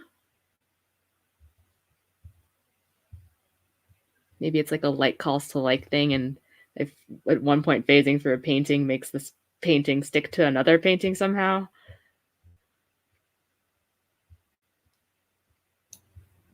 Cool. Awesome. And I think that the thing I will choose is that as are you escaping? I assume given that you are the specter, are you trying to reach your anchor? I am, yeah, I'm trying to run to the painting, that location where it is, so that I can at least try to do what I was supposed to do. Mm-hmm. And I think that as you are running, you can feel the bull's breath on the back of your neck. And that's when you hear a screeching wailing of a cow. And when you look around, there is a painting that has caught on fire behind you. And the guardian is snuffling almost bleeding ink from the painting. And when you turn back around towards your painting, Asmodeus is there. And he says, "My, you do attract trouble, don't you, girl? And you owe a debt to Asmodeus because he is the one that has taken care of this guardian for you." Is it that Asmodeus has the thing that I dropped in the museum, or is it just that that is lost You still? owe an NPC a debt for their Okay. aid. So this was for your Okay. aid in getting you out of the situation. Mm-hmm. Yeah, and I think maybe this is where like Cleo is patting the pockets that would be there if she were solid, and looking for like the relic and realizing she doesn't have it. And "Oh, are you looking for this?" And he lifts up a painting that you recognize. "It's funny, was I just found it lying around." yes, I was, but now you have it, and so my part of the bargain is "Yes, it fulfilled. was. Well, I believe your part of the bargain was that you would deliver this to me, wasn't it?" It fell from. I had it. I brought it here. "And then I found it laying discarded on the ground. Surely you don't expect me to pay for your refuse, now do you?"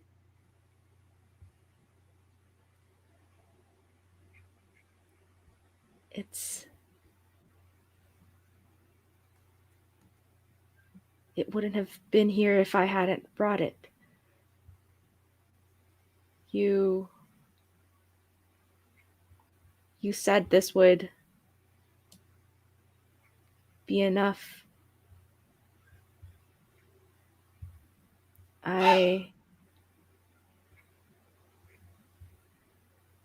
All right, all right. I understand. One last thing. I helped you out with burning away that little creature there. I'm just going to ask you to hold out a little lighter for me and burn away this painting." And he holds out the painting of San Gennaro to you. And he is cashing in the debt that he got here. I don't have a lighter. I How didn't die with one. fortunate. And he tosses you out a lighter. If I set this on fire, what does it do to Dante? And I don't know if this is a move or something. It's probably figuring a person out. Unless you want to, unless I don't think you have any debts on him, so it would just be No. figuring a person out. Wait, I did this wrong. I accidentally wrote down a debt. Anyway, yeah, I will figure this person out. Cool. Mind, which So is you roll with -1. mind.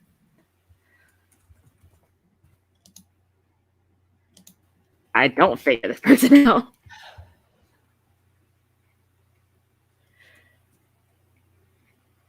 I think I that rolled a he 3. looks at you. Now, Cleo, I've been very understanding with you. I'm trying to help you here. I helped you with the bowl. And the question is, girl, if you will give me what I want so that I can give you what you want. And he is going to put his foot down here and say that you either are helping him here or, I don't know, you could go to some other place, all those other places you know where you could get your lover back from the dead.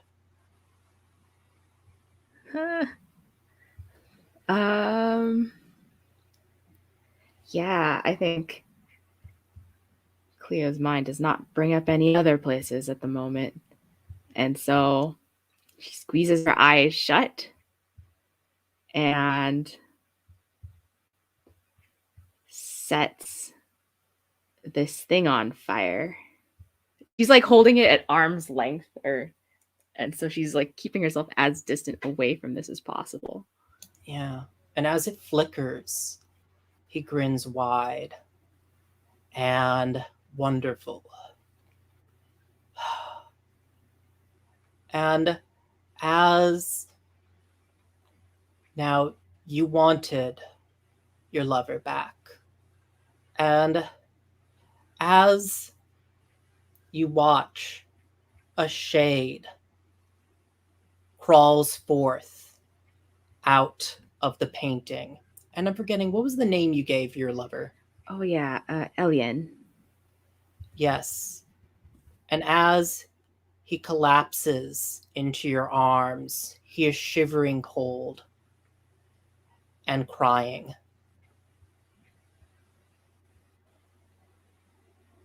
And you can hear him whispering the trenches. I couldn't. The rats. And you feel that. You can feel it. He's still afraid. He can still remember his death. And it wasn't a easy one. Yeah, I think instead of actually moving this painting like she's supposed to be doing, Cleo falls to her knees and like just like holding him there, will like stroke his hair and just be like, it's okay. You're maybe not fine, but we're together again. And yes, and then we cut over to a site by the docks. And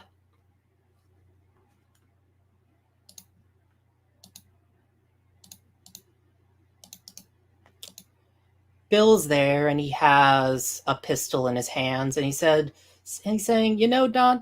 Bricks, I didn't think I'd get an opportunity for this tonight, but well, you go for a painting and some little contract breaking scumbag falls into your hands. And sometimes you gotta just make the lemonade with the lemons, don't you? Do you have any last words for me, Bricks? And I think that is when you hear a familiar voice, Dante. This is the trouble that comes with self-employment, Dante. I could help you out here, but we'll need to renew that contract, don't you think?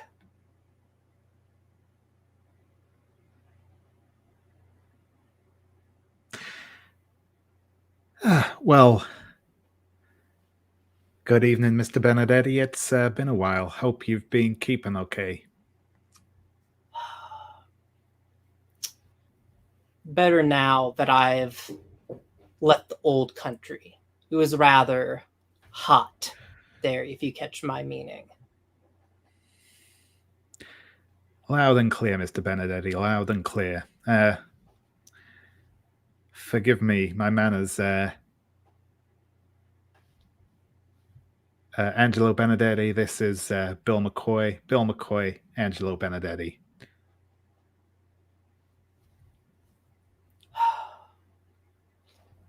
And McCoy looks up at him and says, "Who the hell are you?" And Benedetti just smiles at that and says, "Well, Dante?"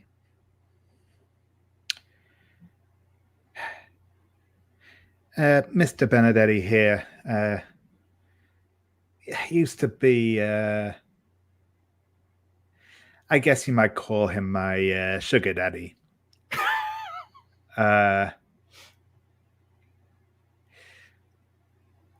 It's well, it's a whole long, complicated story, but the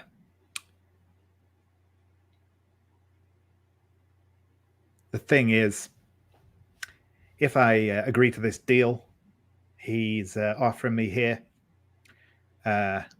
it'll put me back into hock with him. I'll have to, follow his orders, do his bidding, all that sort of thing. But you and your boys here will be killed quite gruesomely, I would imagine. Mr. Benedetti tends to be a messy eater.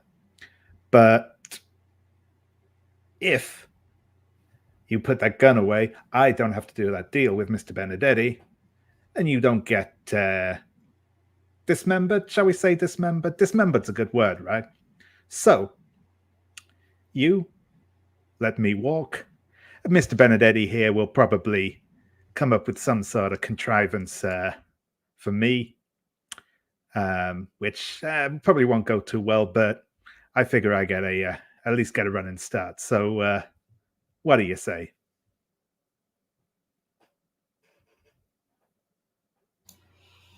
Oh. What is this? I think that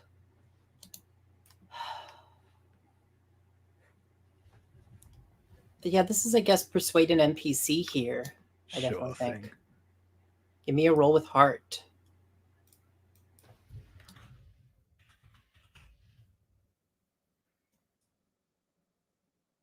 That's an 8.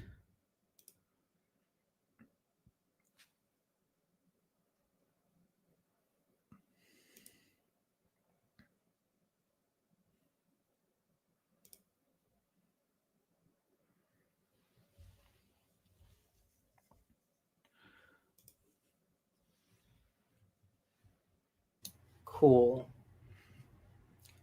So they counter your offer or demand payment before agreeing to follow through. So I'm going to throw this out to you. What do you think would be, because I'm just thinking through myself, what would be a good counter offer here or a demand?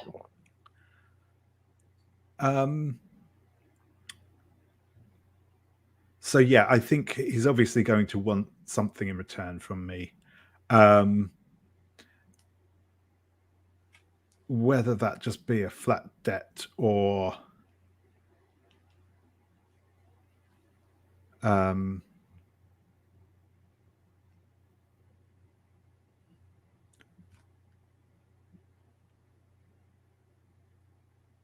I would say he gets me to do the robbery for him, but that kind of plays into my plan, so that's probably not the right one to go for. So yeah, I think maybe just kind of just a that I'll owe him, Yeah. maybe. Cool. Unless you can think of anything more interesting. Sure. Yeah, I think Bill looks between you and Asmodeus and says,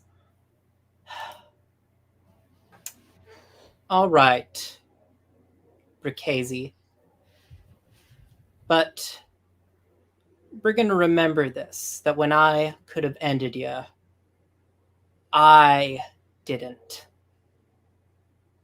And he puts his pistol away, and he and his men walk back down the pier.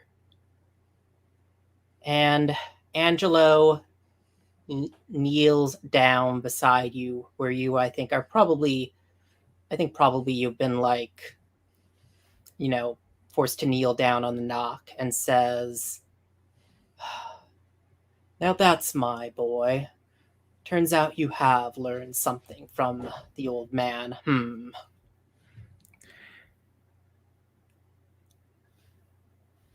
Well, I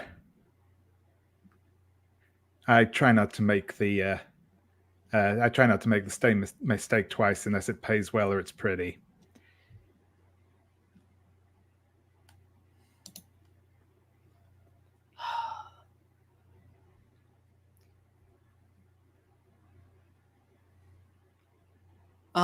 Yeah.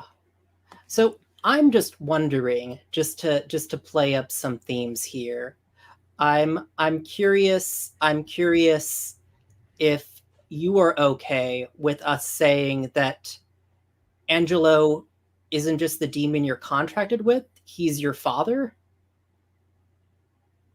But we're fine that not being the case. Yeah. No, I think I like that actually. Yeah, I think. Yeah, and I think that he leans into you and says, "I said the same thing about your mother." And I think that's where we fade to black. And cool. Thanks, everyone. That was a lot of fun. Some things went to an extreme place there at the end, and I'm looking forward to seeing how all this plays out in the coming weeks. So yeah, thanks anyone who is watching. I am going to take us off the air now, so bye.